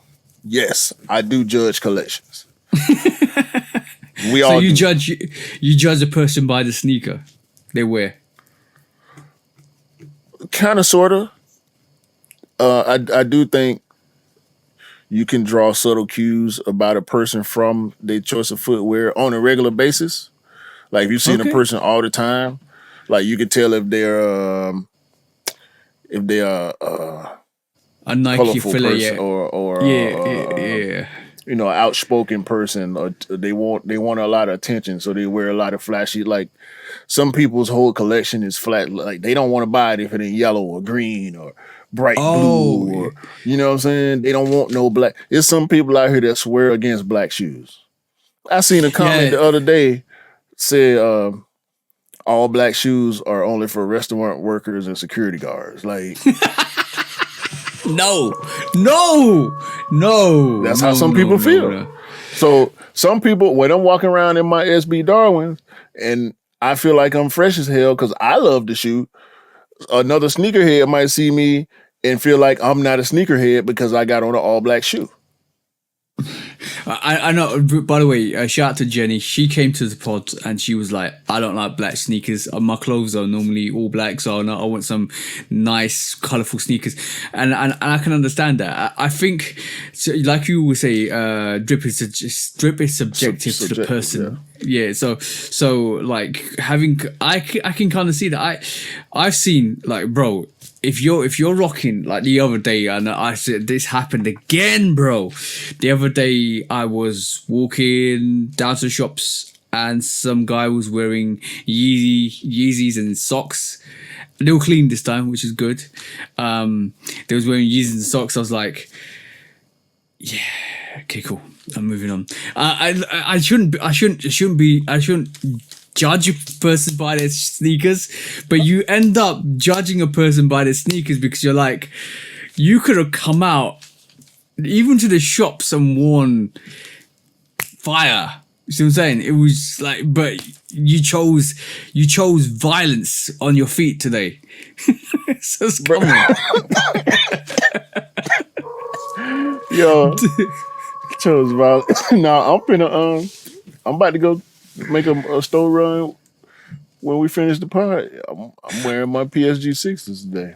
That's the thing is, I think with a sneakerhead, and especially if you value, now you know what? I'm gonna be honest, like being a sneakerhead and being in the social climate and doing stuff like we do, it's important that you're fresh all the time. Because if you're not fresh all the time, people be like, oh, you talk a good game, but you don't walk a good game. See what I'm saying? It's like, come on.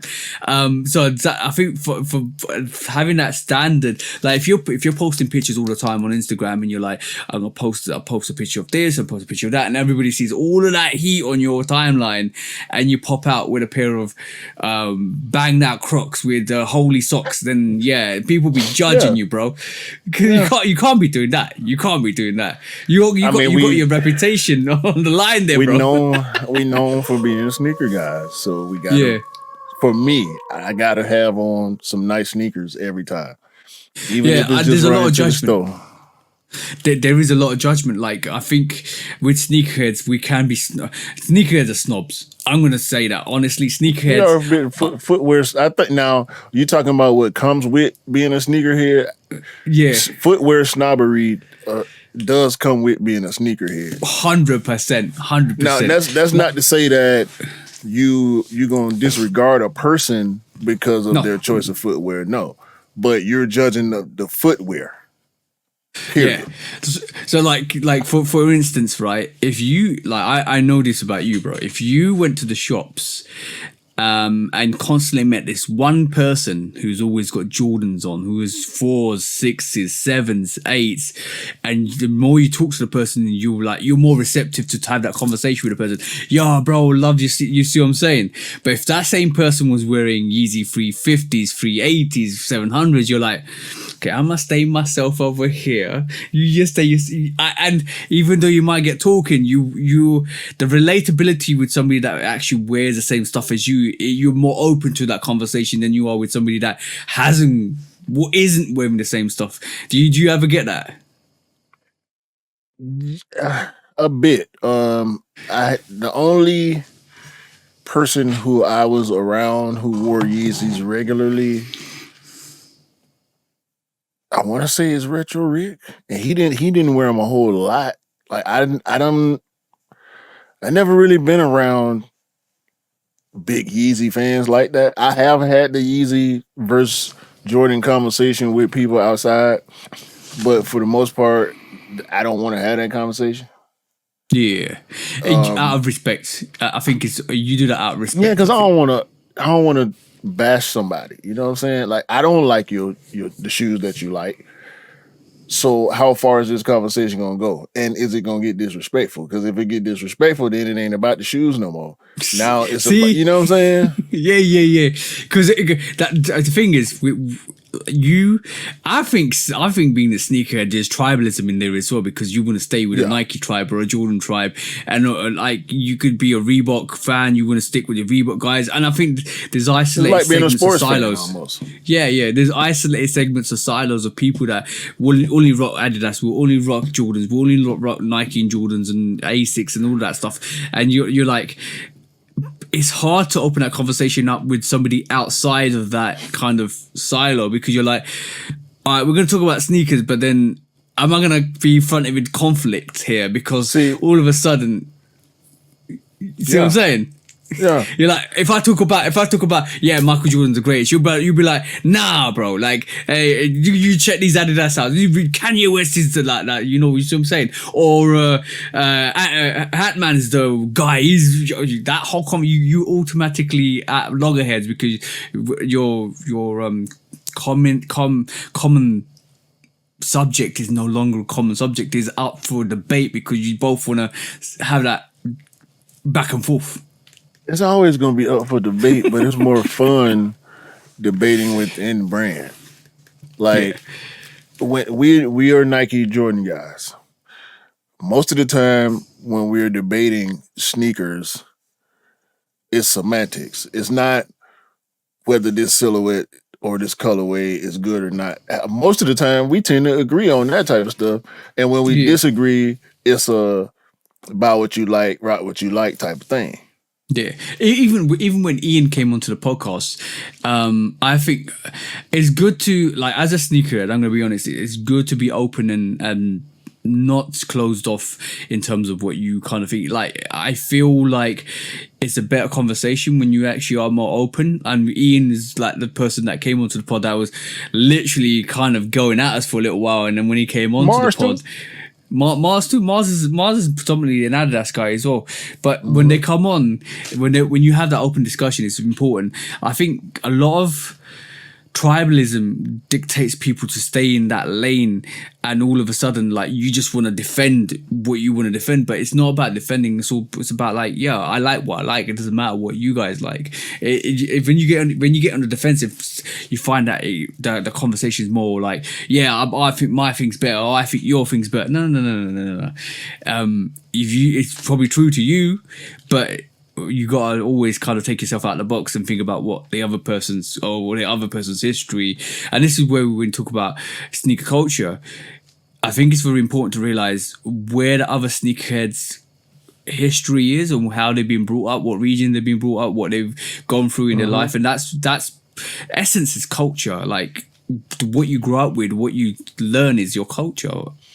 Right, and that's where the individual aspect of the sneaker culture boils down to community, like your personal community, not the community at large, because the community at large are in the comments and you can go engage with them at any point. But your immediate community is what matters the most, in my opinion. I don't think all sneakerheads have an immediate community, like people that they actually talk to on the phone or in real life, or somebody that they develop a relationship with online like we did. I got people locally, but most of my community is online. Yeah. And the random people that you bump into, they compliment you or you compliment them, and sometimes it does sometimes it does result in a positive conversation. Well, most of the time that's in a stationary setting. Like, if you just walking down the street, I ain't gonna say never, but it's not often where I'm walking and I have a conversation started. It's most of the time if I'm standing in line, whether I'm in a checkout line or a sneaker line to get a potential cop in the mall, shopping, and you moving around at the gas pump, grocery store, closed settings where you can have that moment of intimacy, if you will. and elaborate on some thoughts you might have or a situation that you might. Oh man, I tried to get them, but when I went, this happened and da da da, and you get and those the little conversations are the interactions like best. that. Yeah, those conversations are the best because what you end up like. I think sneaker culture brings a lot of people together, which is great. And it's less diversive, and not less divisive. I mean, rather than bringing people together. I think when you go out to events and when you see people, I've met a lot of amazing people from just picking up sneakers, and it's been great to get to know people and talk to people. Some people like SB, some people like Reeboks, Adidas, all that stuff. I don't mind. Conversation's always great because you can kind of say, oh, I see you got those, and that's the icebreaker when you go out and you're minding your own business. And you see somebody have a pair of sneakers, it could be any brand, and you like, I know those are dope, and you have that conversation. And shout out to Dell, he does that the best, because when he sees somebody has that icebreaker is, oh damn, I love those, and then all of a sudden you're talking with him for half an hour. That's in essence is sneaker culture. It's how you kind of relate to people. The culture is the people. And what they bring generates that culture. Now, saying that, this is a hot take, very hot take.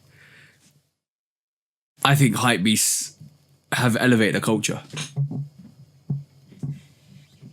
And I'll let you have that thought, but I'll tell you why. Go ahead. All right. The reason why I say hype beast has elevated a culture, if you are a real hype beast, right, you need to know everything about the reason why that sneaker is so desired. You need to know the history. You need to know the history, the make, the knowledge, the limitations, when it last came out, what the last price was. You become an analyst for that sneaker because you need to move that sneaker. Then all of a sudden you sell that history for the reason to why that sneaker value is that price. And then you start educating people. And then people, even though it generates a hype beast mentality because other people want to buy that sneaker and they want to learn more about sneakers because they want to buy more sneakers like that because they're more expensive and they want to kind of sell them on to you.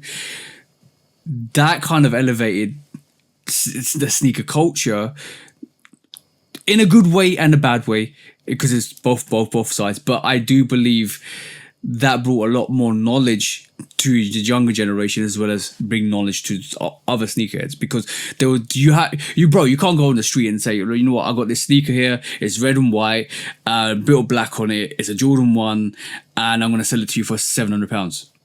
You need to know why you're selling that sneaker for £700, bro. I received that.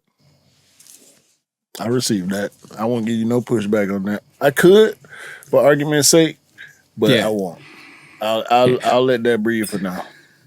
Yeah, hype beasts are bad. I'm not saying they're good, but I think they have elevated a culture in a way.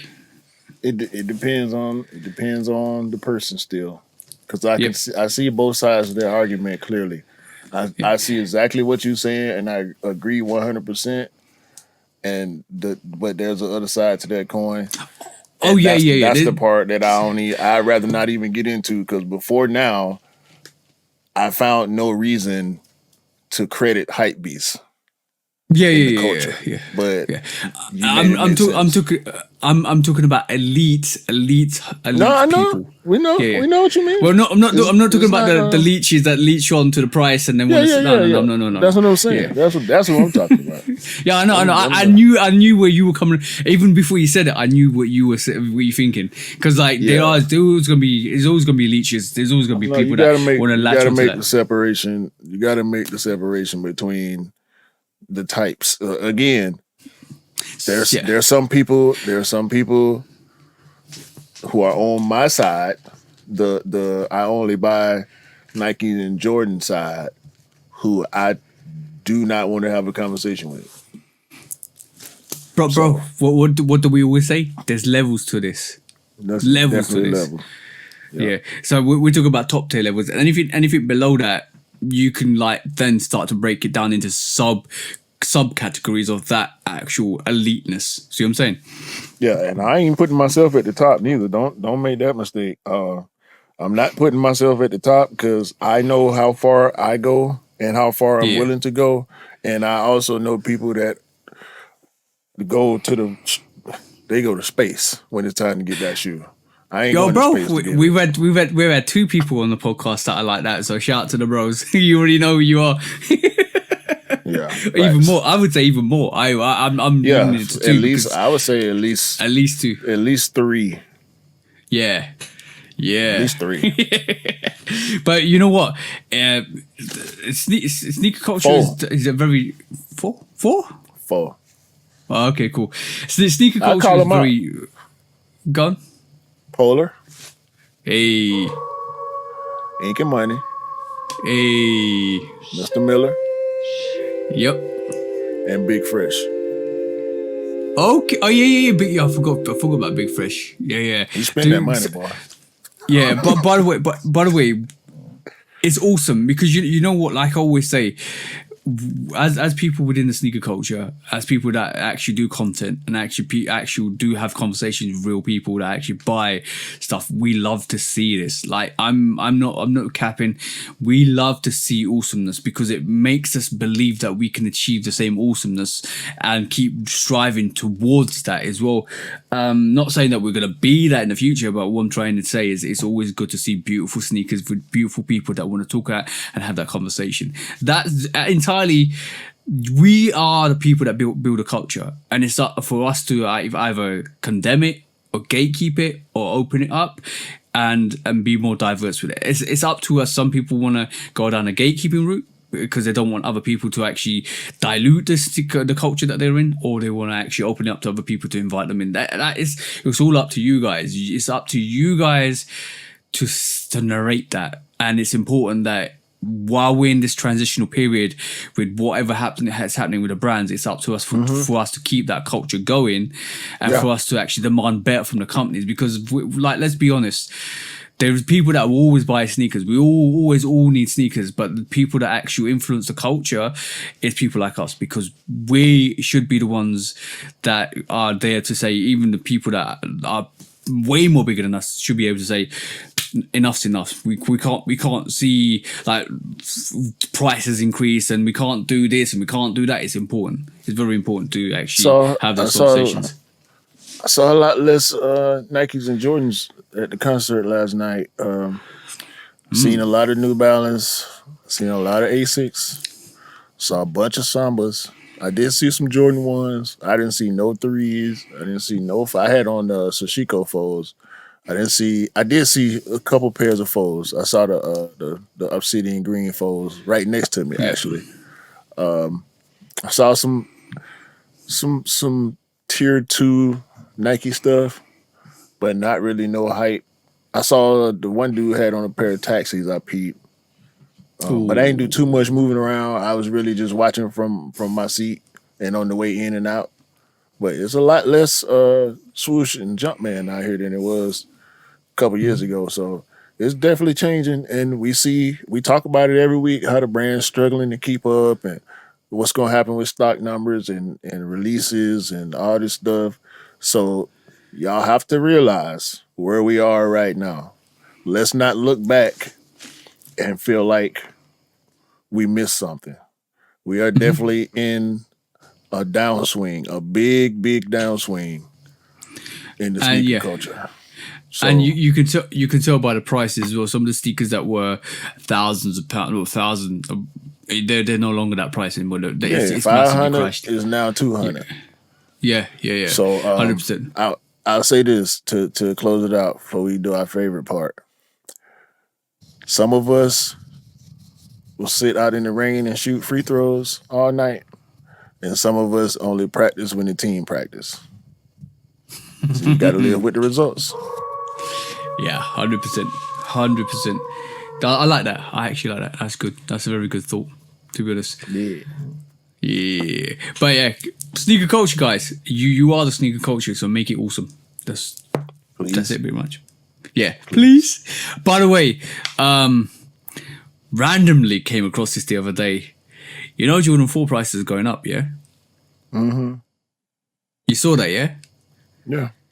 That's crazy. Yeah.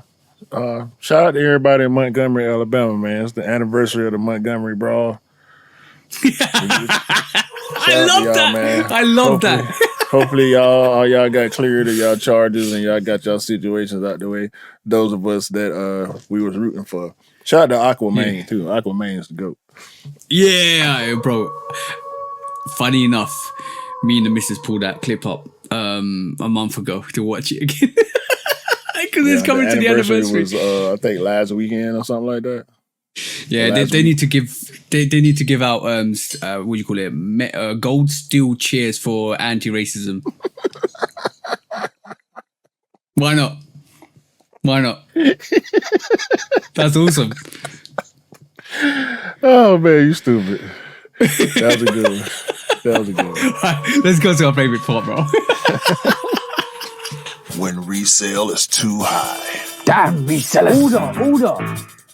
When hype beats go too far. These damn hype beasts. Order in the court. Order. The back door opens. Guilty. It's time for Order in the court. the sneaker court of public Guilty. opinion.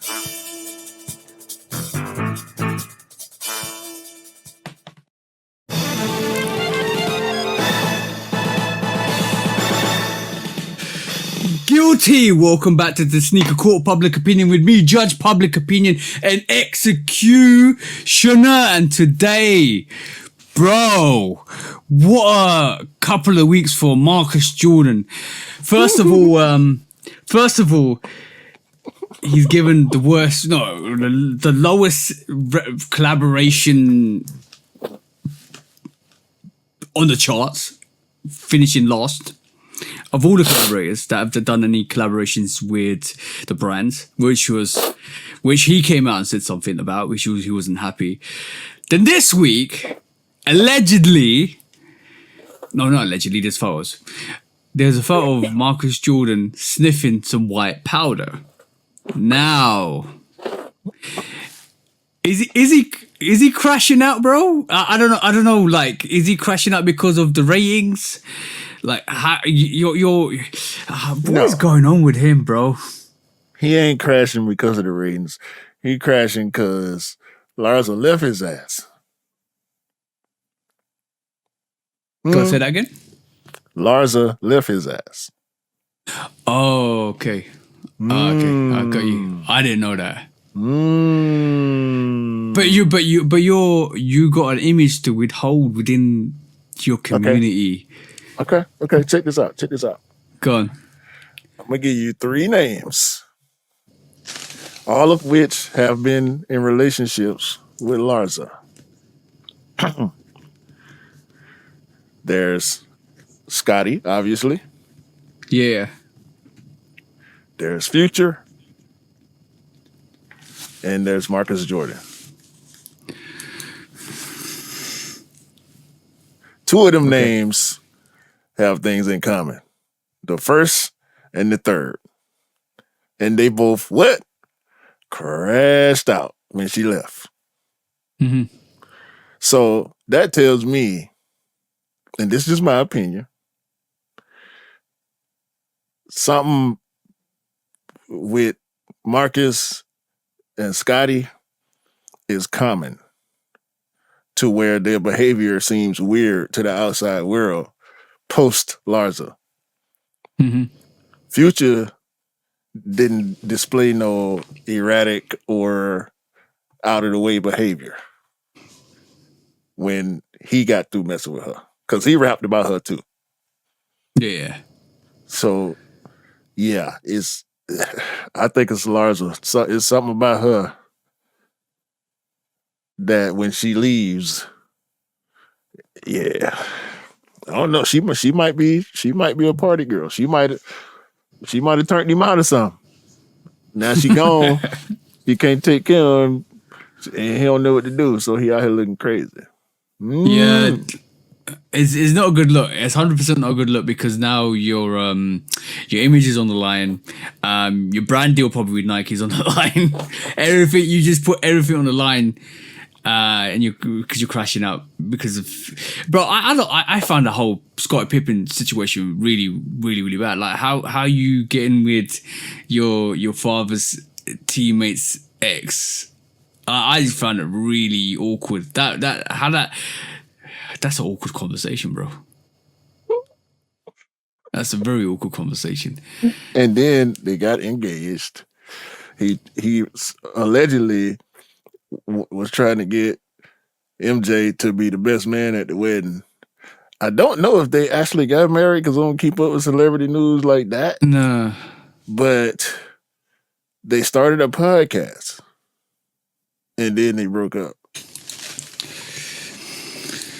Hey, well, karma is karma. That's all I'm saying on that. So on that note, bro.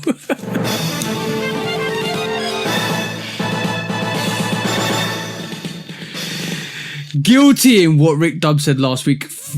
Kind of even more emphasized this week. Sometimes there's a moment and your legacy is broken and you can't come back from it. And this is the situation where every time now you were known for a situation with the Jordan 1 trophy rooms. Now you're known for other situations, which, yeah.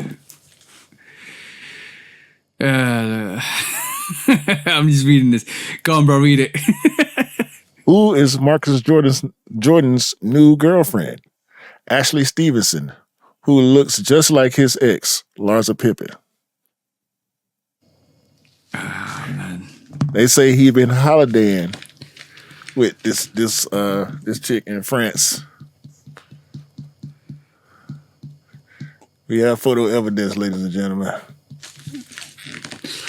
Oh, man. There you go. Calm, man. This is not even sneaker related, bro. This is terrible. Like his leg is like, it is sneaker related because it's him. Yeah, well, it's Marcus Jordan. He's Michael Jordan's son. The owner of Trophy Room. Yeah, you literally have tainted your image massively again. Again. Go on, give us the charge, bro, because this is just ridiculous. Yeah, Marcus. If it was, I can't say that because we let Travis live, didn't we? Yeah. No trophy rooms in 2025. Yeah. You go sit in timeout for a year. We'll start working on the next trophy rooms next September. September 2025, we could sit down and talk and see what kind of year you done had. Because this year, it's not looking good, buddy. And we were supposed to get another trophy room, weren't we, as well, next year? Yeah. That's one less sneaker to buy next year. When resale is too high. Damn, resellers. Order. When hype beats go too far. These damn hype beasts. Order in the court. Order. The back door opens. Guilty. It's time for Order in the court. the sneaker court of public Guilty. opinion.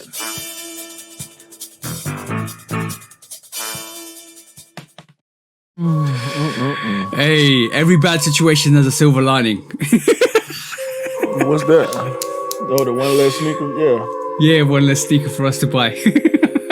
Nah, bro. It's looking.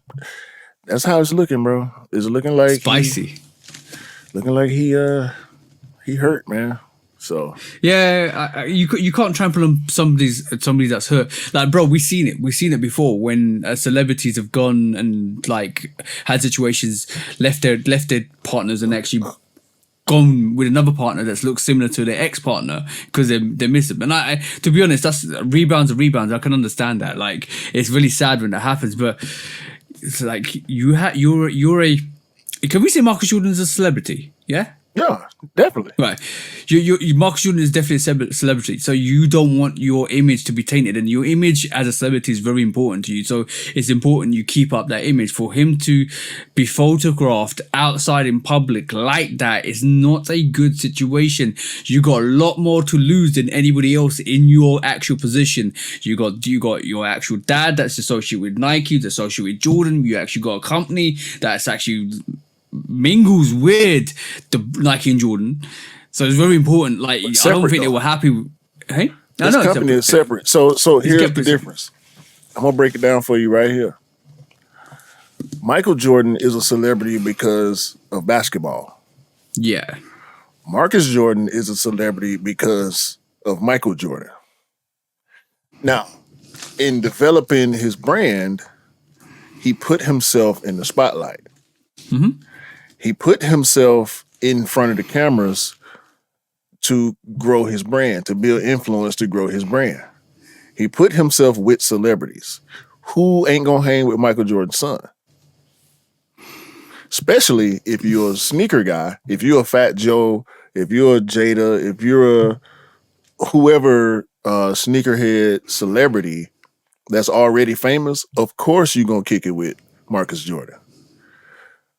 He put himself in the spotlight, and now he needs to be out of it. But it's already on you. It's on you, bro. You can't turn it off when you want to turn it off. You got it on. You have to work to get it turned on. You have to also work to get it turned off because they own you now. And I believe he could live in either Miami or LA, I think.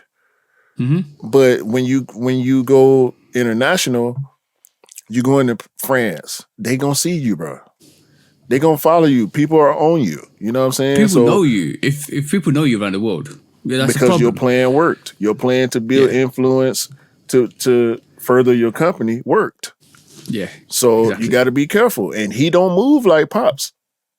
People been accusing Michael Jordan of being an alcoholic, a serial habitual gambler. People accuse him of being on weed, cocaine. You never see it though. Yeah. So it's all speculation. You see him with his eyes red, but you've never seen him doing anything. So you got to move like Pops, bro. But Pops don't put himself with celebrities in front of cameras often. He comes out when it's time for business. And Marcus did it for business. But the way he did it, being in the clubs, being at the parties, not being at the events like Michael Jordan, not being at NASCAR, not being at the Charlotte Hornets games, not being at the baseball game, he did it out on the party scene because he wanted to build influence with the cool people and the young people. So it's kind of backfiring for him now that he having this downspill. Same thing with the trophy room situation. That is arguably his biggest moment. Yep. So then the negativity on top of negativity, reality, after the cleanup, the first negative thing we see is really, really bad. The problem is like the trophy room one elevated him to that point where he was notorious. Like we saw, before the release before that was a trophy room 5, which is absolutely infamous. That's one. The release before that I think was a trophy room 5, which is absolutely dope. And then we had the frozen moments, Jordan 1, and it just soured. But made him infamous. But see, this post that I just showed is from Style magazine. They're not talking about sneakers. They're talking about who you date. So you're a celebrity now. You are. You there now. You put yourself. They talk about you. They talk about you when you ain't got no shoe coming. Yeah, exactly. Because you're Marcus. I mean, you're Michael Jordan's son. No. Now you're Marcus. You're Marcus, exactly. You're Marcus now. You're Marcus Jordan of Trophy Room / Michael Jordan's son. The thing is, right this moment in time, Marcus is literally peeping outside the shadows of Michael Jordan. That's what we're seeing. No, he out. Now people, I would say we don't regard Michael Jordan. Oh, this is Michael Jordan's. You're right. We said Marcus Jordan. We know it's Marcus Jordan. Yeah, and then his secondary notion is Michael Jordan's son. Yeah, I agree with you. But yeah, I want to quickly do this. Hold on. Sneaker church today. Marcus Jordan, you need to gift the children of the streets that can't afford sneakers all the trophy room ones and trophy room 5s and trophy room 7s, whatever the sneakers that they need, you need to gift them and repent for your bad deeds that you've done. And that's the way you're going to be blessed to continue your journey in the sneaker realm. That was sneakers yesterday. Sneakman. On that note, all right. On that y'all note, hit all the good buttons, man, for your boy. It's his birthday. Y'all make sure y'all hit the buttons for the man on his birthday, okay? yeah. It's an order. That's an order. It's an order. Have we got no discounts today? Oh, yeah. Okay. I got a couple. Let's do. Jordan Tatum 3 Okay. supposed to be coming out. I saw guess that. sometime during this upcoming season starting in October. So look for those. They look okay. I like them. I actually like them. The blue and white pair that he been wearing in the Olympics while he was practicing, because he showed up and play. LeBron 22 is coming. LeBron them wore 3 different USA colorways: a white and blue, a white and red, and a blue and white. So if y'all like LeBron sneakers, the LeBron 22s are coming down the pipe. More from Nike basketball. The Freak 6. Giannis's 6 signature sneaker is on the way. I like it. I haven't liked any of his sneakers aesthetically really since the first one, but I like this one. And lastly, for me, more basketball, USA action. Kyrie actually dropped a USA colorway of his Anta signature sneaker, and it's looking kind of dope. It's asymmetrical. One of them is blue and the other one is white. Okay. Kyrie Irving should be on the U.S. Olympic team, while they got dudes like Derek White out there. But and Halliburton, I would pick Kyrie over Derek White and Halliburton in my sleep. Okay, so you know why that is though already. You know, yeah, same thing with Jaylen Brown. It's the shoe thing. Yeah, it's a politics. So, shoe politics. That's all my discounts. I got 3. ASAP Ferg was given a grey rendition of the actual Vestas of the RM Jordan 4s. That's dope. It was a friends and family. Chrome, they call it Chrome. They matched the bike because he got the bike too. Then Chrome got a specialized bike with the Jordan rims. Dope. That bike is dope. I like that. A very dope bike. Also, this week, Lil Uzi was given a crazy Nike Air Force One package, a 1 of 25 Victor Air Force Ones, which has got a dog on the heel, which is absolutely dope. Go and check that out, guys, if you haven't seen it already. That is a nice Air Force One, right? And lastly, we saw a Japanese breakdancer, Ayumi Fushimi, basically wearing J-Tips Saucony grids shadow to what's the occasions on his breakdancing in the Olympics. That was dope to see as well. So that was my quick strikes for discounts. For this week. Cool, man. Okay, nice. You don't have to send me that Uzi story. Oh yeah, I'll send it again. Yeah, I'll send it to you. Yeah, because I ain't seen that. They custom anyway. It would be okay. Yeah. Yeah, man. Don't call it. Episode 128. It's TJ's birthday once again, y'all. I seen all the people who been telling you happy birthday so far. So yeah.